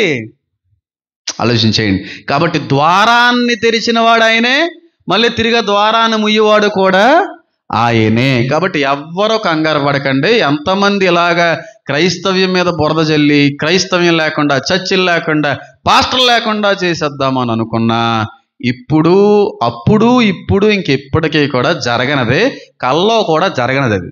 కాబట్టి ధైర్యంగా మీరు కలిగి ఉన్న విశ్వాసాన్ని గట్టిగా పట్టుకోండి. ఇది మొదటి విషయం. ఓకేనా? రెండో విషయం, అయ్య బాబా ఎంత ఉన్నది దీని వెనకాల? ఇంకా చాలా ఉంది, ఇంకా చాలా ఉంది. గంట 10 నిమిషాలు అయింది, ఓ పావుగంట చెప్తాను ఇంకో విషయం. ఓకేనా? తర్వాతది, దావీదు తాళపు చెవి కలిగి ఎవడను వెయ్యి లేకుండా తీయవాడును, ఎవడను తీయలేకుండా వెయ్యివాడునైనా సత్యస్వరూపియగు పరిశుద్ధుడు చెప్పు సంగతులు ఏమనగా, నీ క్రియలు నేను ఎరుగుదును, నీకున్న శక్తి కొంచెమే ఉండునను, నీవు నా వాక్యమును గైకొని నా నామం ఎరిగిననలేదు. వాళ్ళు ఆ సంఘానికి ఉన్న శక్తి ఎక్కువ ఉందా తక్కువ ఉందా అంటే, అక్కడ క్రైస్తవ పాపులేషన్ తక్కువ ఉందన్నానా ఎక్కువ ఉందన్నాను ఇందాక? ఎవరి పాపులేషన్ ఎక్కువ ఉంది అంటే ఆ టైంలో లేదు, ఇప్పుడు ఎక్కువ ఉంది. ఇప్పుడు వచ్చింది ఆఫ్టర్ 600 years, క్రీస్తు ఆరాధనమైన 600 సంవత్సరాల తర్వాత వచ్చింది. ఏంటి? ఖురాన్ అన్న, ముస్లిం మతం అన్న, అప్పటి వరకు లేదు అది, క్రీస్తు తర్వాత. అప్పుడు కూడా ఎక్కువగా ఈ గ్రీకు రోమ పాలన, క్రైస్తువుల పాపులేషన్ తక్కువ. ఎందుకంటే వాళ్ళకి డబ్బు ఉన్న వాళ్ళు కడుతుంటే మళ్ళీ పడిపోతుంటే మళ్ళీ కట్టేవాళ్ళు, వీళ్ళకి ఏమి ఉండేది కదా పాపం. అందులో ఎక్కువ వ్యతిరేకత అనేటువంటిది కనబడతా ఉండేది. శక్తి కొంచెమే, గట్టోళ్ళ దగ్గర నిలబడ్డా నువ్వు అంటున్నాడు ఆయన. దీని గురించి నేను డిస్కస్ చేయాలనుకోవట్లేదు, తర్వాత మాట్లాడతాను. గైకొని నా నామమును ఎరుగనలేదు, ఇదిగో తలుపుని ఎదుట తీసి ఉంచున్నాను, దాన్ని ఎవ్వడనో కూడా వెయ్యనేరడో. యూదులు కాకే తాము యూదులమైన అబద్ధమాడు సాతాన సమాజపు వారిని రప్పించెదను. వారు వచ్చి నీ పాదం ఎదుట పడి నమస్కారము చేసి, ఇదిగో నేను ప్రేమించినని తెలుసుకున్నట్లు చేసేదను. ఇది కూడా లేఖన నెరవేర్పు, జరగవలసింది, జరుగుతుంది. దీని మీద కూడా నేను డిస్కస్ చేయను, ఎందుకంటే 10 నిమిషాల్లో పూర్తి అయ్యేటువంటిది కాదు. యూదులు కాకయే యూదులు అను చెప్పుకున్న వారిని పంపిస్తాను, నేను పంపుతాను మళ్ళీ ఆయన. దేవుడు అనేవాడు యూదులు కాని వారిని ఎలా పంపుతాడు? వారెవరో, వాళ్ళు ఎందుకు మళ్ళీ పాదాల మీద పడి నమస్కారం చేయించేలా చేస్తాను అన్నాడు. ఇది ఇప్పుడు కాదు, జరగవలసింది, జరుగుతుంది కూడా. దాని మీద కూడా నేను డిస్కస్ చేయను. డిస్కస్ చేయనంటే నాకు తెలియక కాదు, అంతా తెలుసు, తెలియనిది ఏమీ లేదు. దేవుడు అన్నీ నేర్పాడు. ఇది తగిన సమయం కాదు, సమయం అంత మనకు లేదు. పైగా ఇది చాలా కాంట్రవర్షియల్ సబ్జెక్ట్ కనుక సమయాన్ని బట్టి మాట్లాడుకునే ప్రయత్నం చేద్దాం. వెయ్యనేరడో. యూదులు కాకే తాము యూదులమైన అబద్ధమాడు సాతాన సామాజిక వారిని రప్పించెదను. వారు వచ్చి నీ పాదముల ఎదుట పడి నమస్కారం చేస్తారు. దేవుడే పంపిస్తానన్నాడు అలాంటి అబద్ధ యూదుల్ని. చేసేదరు. ఇదిగో నేను నిన్ను ప్రేమించుతానని తెలుసుకున్నట్లు చేసేదను. అప్పుడు నీకు అర్థమవుతుంది నేను నిన్ను ఎంత ప్రేమిస్తున్నానో అనేటువంటి అర్థమయ్యే రోజు ఒకటి ఉంది అని చెప్తున్నాడు. జరగవలసింది అది. చేసేదను. నీవు నా ఓర్పు విషయమైన వాక్యమును గైకొంటివి గనుక భూనివాసులను శోధించుటకు లోకమంతటి మీదకి రాబో శోధన కాలముల్లో నేనును నిన్ను, చెప్పండి, లోకమంతటి మీదకి రాబోయేటువంటి శోధన కాలంలో సంఘాన్ని కాపాడుతానంటాడా, మర్చిపోతానో వదిలిపెట్టేస్తానంటాడా? అంటే సంఘం శ్రమల్లో ఉంటుందా, ఉండదా? ఉండదు. ఈ వచనాన్ని ఎప్పుడో నేను ఆధారం చేసుకుని చెప్పాను. లోకం అంతటి మీదకి వచ్చేటువంటి శ్రమ ఒక్కటే. కొంతమంది ప్రీ అంటారు, కొంతమంది ఏమో పోస్ట్ అంటారు, కొంతమంది మిడ్ అంటారు. నేనైతే 1335 రోజులు మాత్రమే శ్రమకాలం అంటాను. ఈ శ్రమ కాలంలో మాత్రం సంఘం ఉండదని అంటాను. 7 సంవత్సరాల శ్రమకాలం అని నమ్మే వాళ్ళకి అది మిడ్ అన్నా అవ్వచ్చు, ఏదన్నా అవ్వచ్చు. మీ లెక్కల ప్రకారంగా శ్రమలు అనేది 1335. ఆ కాలంలో సంఘం ఉండదు, ర్యాప్చర్ అయిపోద్ది ముందుగానే. కానీ చాలామంది శ్రమల్లో ఉంటుంది, శ్రమలు అనిపించాలి. యేసుక్రీస్తు ప్రభు వారు వచ్చేటువంటి 19వ అధ్యాయంలో యేసయ్య వచ్చేటువంటి కాలం వరకు సంఘం కనబడుతుంది, యూదులతో కలిసి ఉంటుంది సంఘం. అదే వధువు సంఘం, అదే అరణ్యానికి కొనుపోబడింది, దేవుడు పోషించాడు. అస్సలా కాదు. శ్రమ కాలంలో సంఘం ఉండదో. ప్రకటన 3:10 చాలా ఎక్కువ. ఆల్రెడీ దీని మీద డిస్కస్ చేశాను, దీని మీద మళ్ళీ చేయక్కర్లేదు. కాబట్టి లోకమంతటి మీదకి రాబోయేటువంటి శోధన కాలములో నేను నిన్ను ఏం చేస్తానన్నాడు ఆయన? తప్పిస్తాను. I will pluck you up అంటున్నాడు ఆయన. నేను తీసేస్తాను అక్కడి నుంచి, ఈ జనం నుంచి, ఈ లోకం నుంచి. ర్యాప్చర్కి సంబంధించింది అది అయిపోయింది.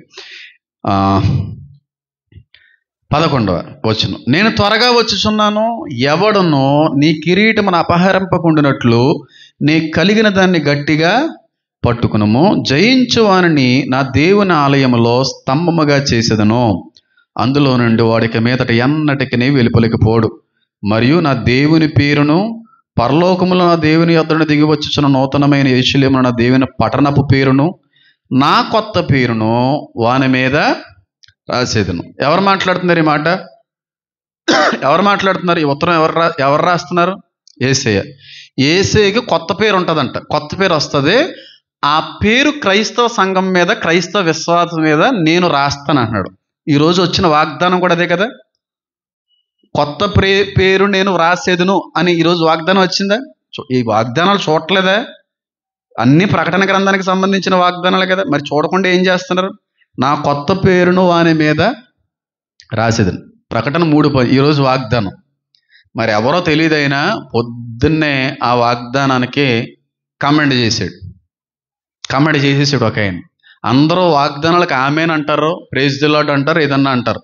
కానీ ఈ కొత్త వ్యక్తి కమెంట్ చేశాడు ఏమనంటే, ఇంతకీ ఆ కొత్త పేరు ఏంటో నీకు తెలిసారా? తెలిస్తే ప్రతి క్రైస్తవుడు చచ్చిపోతాడు రా. డేట్రా అనుకున్నాను నేను. నీకు తెలిసారా అన్నాడు ఆయన. తెలిస్తే చచ్చిపోతావర్రా అన్నాడు. ఎవరు రీడని చెప్పి చెక్ చేశాను. ఇప్పటికే 4 సార్లు నెగిటివ్ మెసేజ్లు చేశాడు ఆయన, నెగిటివ్ కమెంట్లు. క్రైస్తుడైన అసలు మధ్యాకాశానికి వేసే వచ్చి వెళ్ళిపోతాడంటే ఒక్క రెఫరెన్స్ చూపించరా అన్నాడు ఈ వ్యక్తే. ఇలా 4 సార్లు నన్ను తిరస్కరిస్తూ ద్వేషిస్తూ కమెంట్ చేసిన వ్యక్తే. 3 సార్లే ఛాన్స్ ఇస్తాను, 2 సార్లే, 3వసారి బ్లాక్ చేసేస్తాను. ఇంక జీవితంలో వాడు మళ్ళీ చేసే అవకాశం ఉండదు. కానీ ఈయనకి చాలా ఛాన్స్ ఇచ్చింది, ఎందుకో నాకు అలా బ్లాక్ చేయాలనిపించి వదిలేశాను. అయితే నేను కామెంట్ చేశాను ఆయనకి, ఏమనంటే, సార్ ఇంతగా కొత్త పేరు ఏంటో చెప్పండి సార్, మేము నేర్చుకుంటాము. నాకు తెలియదు నిజంగానే, నేను నేర్చుకుంటాము, పంపించండి సార్ అని కమెంట్ చేశాను, రీకమెండ్ చేశాను. మరి ఆయన ఏమన్నా చేశాడో లేదో చూడాలి. లేదు, ఇప్పటివరకు లేదు. నో, ఉండదు. వీళ్ళకి ఏమీ లేదు, పొట్టకొస్తే ఏమి ఉండదు అక్కడ. కానీ ఓవర్ యాక్షన్లు ఎక్కువ, ఏమీ తెలియదు వాళ్ళకి. కానీ వీళ్ళే మేధావులు అనుకుంటారు. ఇగో చూడండి ఆయన ఏమని కమెంట్ డిలీట్ చేస్తాడు కొంపదీసి. కొత్త పేరు నీకు తెలుసా? తెలియదు. హెడ్డింగ్ పెట్టావు. దేవుని కొత్త పేరు తెలిస్తే ఇప్పుడున్న క్రైస్తవులు అందరూ చచ్చిపోతారు, ఇది నిజం. అప్పుడు నేనేం పంపించానంటే, నువ్వు చెప్పు ఆ కొత్త పేరు ఏంటో, నేర్చుకుంటాం అన్నాను. ఇది చాలా కమెంట్లు చేశాడు అలాగే. మరి చెప్పమన్నప్పుడు చెప్పొచ్చు కదా, నేను నేర్చుకుంటాను. ఆ కొత్త పేరు ఏంటో నాకు తెలియదు. అది ఏ మనిషికి తెలియదనేమో వాక్యం చెప్తుంది, అది ఈయనకి తెలుసంట. అది ఎవరికీ తెలీదు. ఏసేకి పెట్టేటువంటి కొత్త పేరు ఎవరికీ తెలియదు. మీకు తెలుసా విషయం? తీస్తారా ఒకసారి? ప్రకటన గ్రంథం 19వ అధ్యాయం 13వ వచనం చూడండి ఒకసారి. ఈయనకి తెలుసా అన్నాడు. నాకు కొంచెం బుర్ర పని చేయలేదు కొంచెంసేపు నాకు. ఇదిగో 13వ అధ్యాయం నేను చదువుతున్నాను చూడండి. ఆయన నేత్రములు అగ్నిజ్వాల వంటివి, ఆయన శిరస్సు మీద అనేక కిరీటములుండెను. వ్రాయబడిన ఒక నామం ఆయనకి కలదు, అది ఆయనకే గాని ఎవరికి. మరి ఇది తెలుసా అన్నాడు ఇందాక నాకు మెసేజ్ చేసిన ఆయన. యేసయ్యకి తప్ప, యేసయ్యకి పెట్టబడినటువంటి కొత్త పేరు యేసుక్రీస్తు ప్రభువు వారికి తప్ప ఎవ్వరికి. కొన్ని ట్రాన్స్లేషన్లో చూస్తే ఏ హ్యూమన్కి కూడా తెలియదని ఇక్కడ రాస్తే, పొద్దున కమెంట్ చేసినట్టు మహా గొప్ప జ్ఞానివంతుడు అంటున్నాడు, నాకు తెలుసు. ఇంతకీ నీకు తెలుసా అన్నాడు. బైబిల్ ఏం చెప్తుంది? ఏదో ఒక వచనం పట్టుకుంటారండి, ఆ వచనం పట్టుకొని ఆడేసుకుందాం అనుకుంటారు. అంత సీన్ ఏం లేదు, అంత సీన్ ఏం లేదు. చాలా ఛానల్స్కి వెళ్ళి బైబిల్లో ఏ వచనాన్నైనా సరే నా ఎదుట తప్పుగా రుజువుపరిస్తే నేను సేవ మానేస్తాను అని సవాల్ విసిరి వచ్చిన వ్యక్తిని. ఒకసారి మన హిస్టరీని కూడా చూసి అప్పుడు సవాల్ వేయండి ఎవరైనా సరే. అంటే నేను గొప్పవాడిని ఏం కాదులే, ఆయన ఇచ్చాడు ఆ కృప నాకు, అంతే.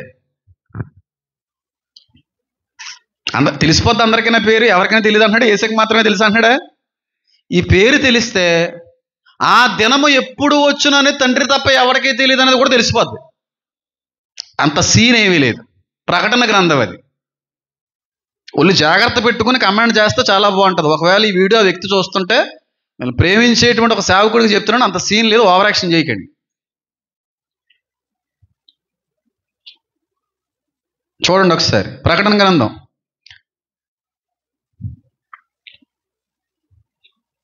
12 ఎండింగ్. నా కొత్త పేరును ఆయన మీద రాసిదని, ఎవరైతే నమ్మకంగా దేవుని యొక్క రాకడ వచ్చు కాలం వరకు కూడా నిలబడతారో, సహిస్తారో, వీటన్నిటినీ కూడా ఓర్చుకుంటారో, అట్టి వారికి నా కొత్త పేరు కూడా ఆ వ్యక్తి మీద రాస్తాను అన్నాడు. అంటున్నాడా లేదా? కానీ ఆ కొత్త పేరు ఏంటి ఎవరికి తెలుసు అంటే ఎవరికి తెలియదు, దేవుడు యేసయ్యకి తప్ప అంటున్నారు.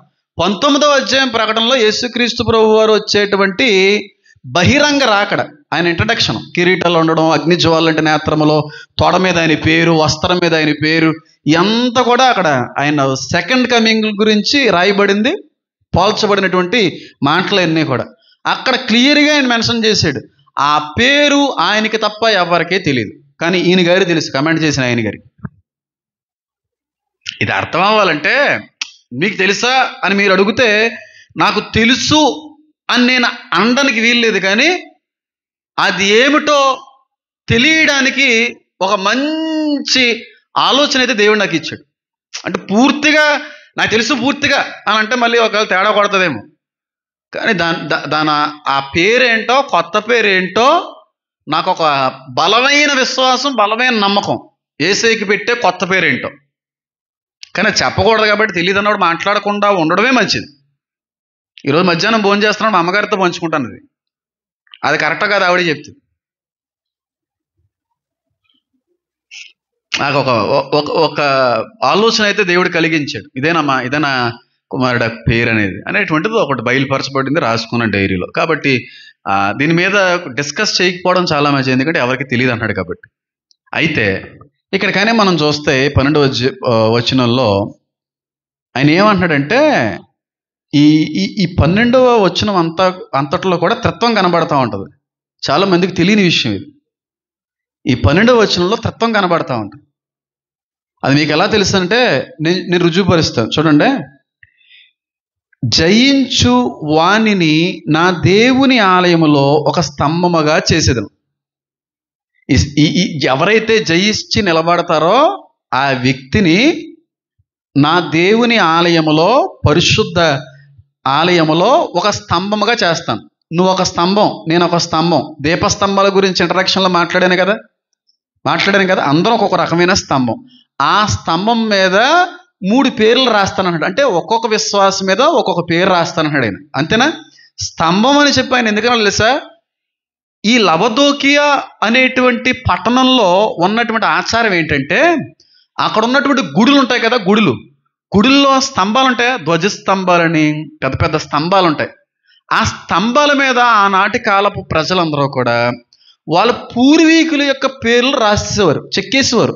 గుళ్ళో స్తంభాల మీద చెక్కేవారు. ఎందుకు చెక్కేవారంటే, ఏ విశ్వాస అయితే, ఏ భక్తుడైతే ఈ ఫిలడెల్ఫియా అనేటువంటి పట్టణంలో ఉన్నటువంటి ఈ ఒక ఆలయంలోకి వెళ్ళి ఆ దేవుడికి పూజిస్తూ ఉంటారో, పూజించడానికి వచ్చిన క్రమంలో ఆ స్తంభం మీద వాళ్ళ పూర్వీకుల యొక్క పేర్లను కూడా జ్ఞాపకం చేసుకునే అవకాశం ఉంటుందని, మా పూర్వీకులు అని చెప్పి ఒకసారి గుర్తు చేసుకునే అవకాశం ఉంటుందని ఆ దేవాలయంలో ఉన్న స్తంభాల మీద పేర్లు రాసుకునేవారు.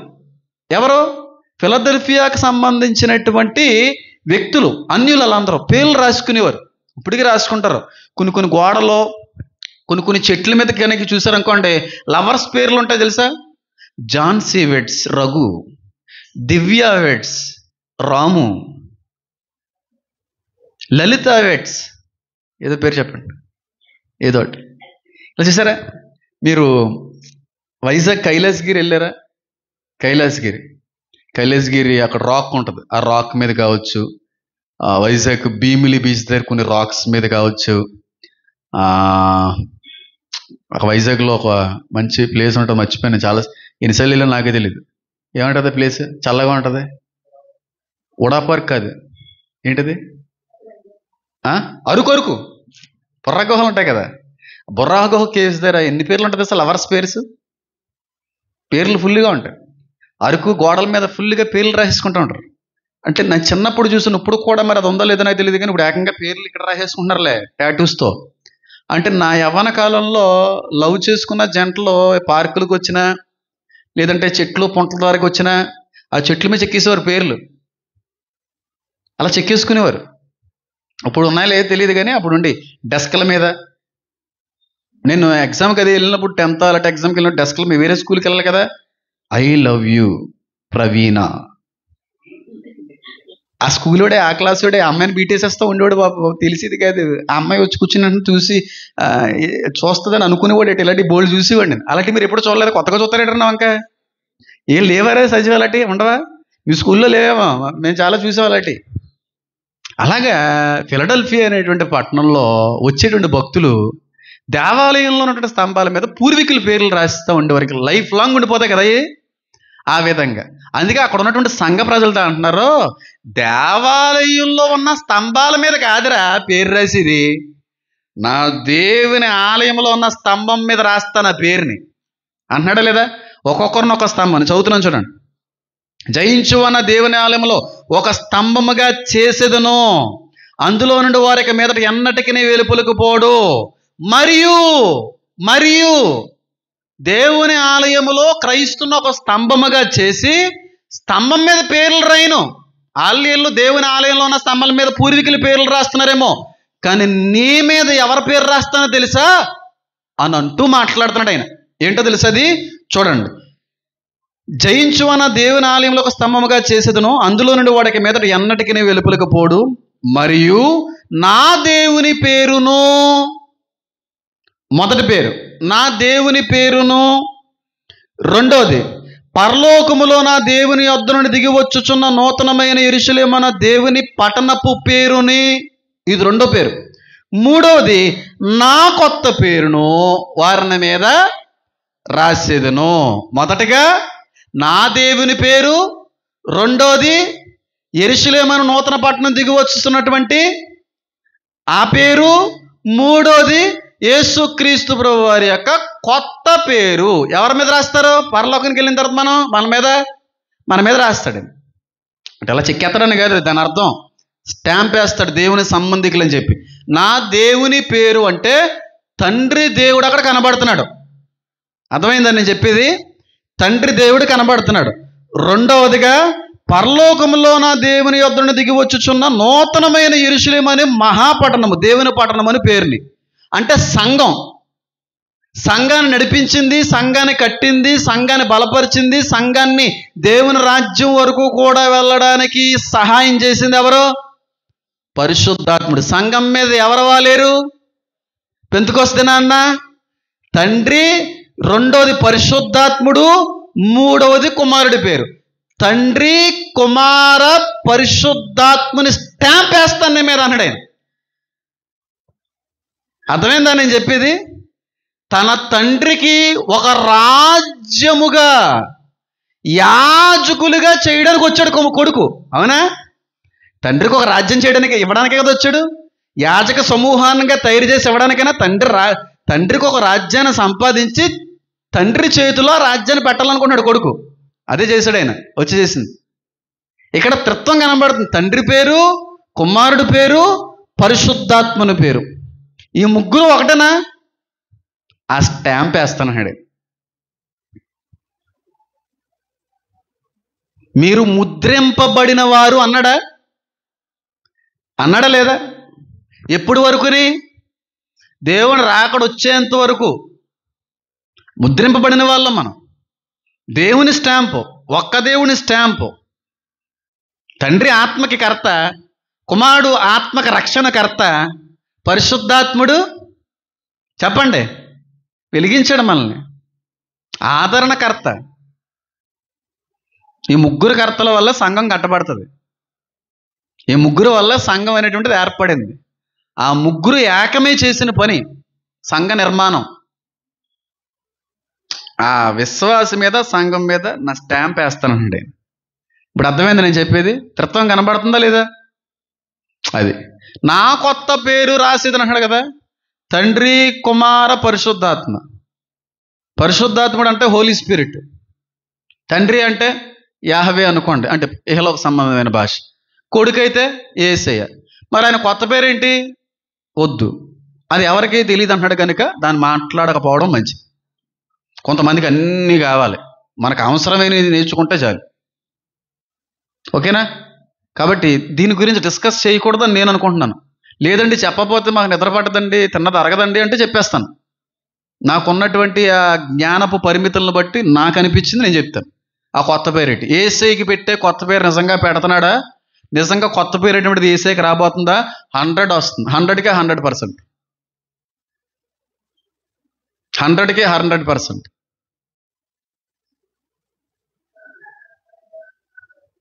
ఆ పేరు ఏంటి అనేటువంటిది మాట్లాడకుండా అంటే ఇప్పుడున్న దేవుడు ప్రేరేపిస్తే మాట్లాడదాం. కానీ ఖచ్చితంగా యేసయ్యని మనం అక్కడ యేసయ్య అని పిలం. క్రీస్తు అని పెట్టాడు బైబిల్లో ఆయనకి పేరు, అంతేనా? యేసు మనుషులు పెట్టినాయి, మనుషులకి ద్వారాగా వచ్చినాయి.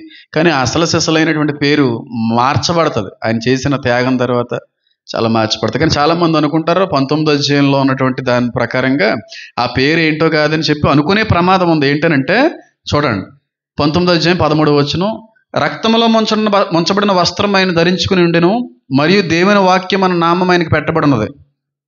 ఏ పేరు పెట్టబడిందంటే యేసేకి? దేవుని వాక్యం అనే పేరు పెట్టబడినది.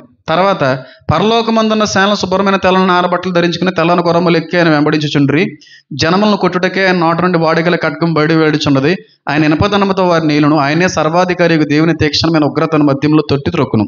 రాజులకు రాజును ప్రభువులకు ప్రభువును నామమైన వస్త్రం మీద తొడ మీద కూడా రాయబడి ఉంది. ఇక్కడ ఆయనకి 2 పేర్లు కనబడుతున్నాయి. ఏంటి? రాజులకు రాజు, ప్రభువులకు ప్రభు అనే పేరు యేసుక్రీస్తు ప్రభువు వచ్చేటప్పుడు తొడ మీద రాయబడింది, వస్త్రం మీద కూడా రాయబడింది. తొడ మీద ఎందుకు రాయబడింది అంటే దానికి చాలా పెద్ద అర్థం. అలాగే దేవుని వాక్యం అనే పేరు కూడా ఉంది. ఎవరికి? యేసేకి. రాజులకు రాజు, ప్రభువులకు ప్రభు అనేటువంటి పేరు కూడా ఉండదు. అది అందరికీ తెలిసిందే కదా. ఆది యందు వాక్యం ఉండును, వాక్యము దేవుని యొద్ద ఉండును, వాక్యము దేవుడై ఉండును, వాక్యమే శరీరధారి అయి మన దగ్గరికి వచ్చాడు. ఎవరైనా? యేసయ్య. దేవుని వాక్యం ఆయన ఉన్నాడు. ఆ పేరు అందరికీ తెలిసిందే. రాజులకు రాజు, ప్రభువులకు ప్రభు అని పిలుస్తున్నాం, అది కూడా అందరికీ తెలిసిందే. కానీ ఆయన వచ్చేటప్పుడు కనబడేటువంటి పేర్లు, కానీ అసలు సిసలైనటువంటి కొత్త పేరు యేసేకి పెట్టేది ఆయనకి తప్ప ఎవరికీ తెలియదు. ఇక్కడ రాయబడిన ఒక నామం ఆయన కలదు, అది ఆయనకే కానీ ఎవరికీ తెలియదు.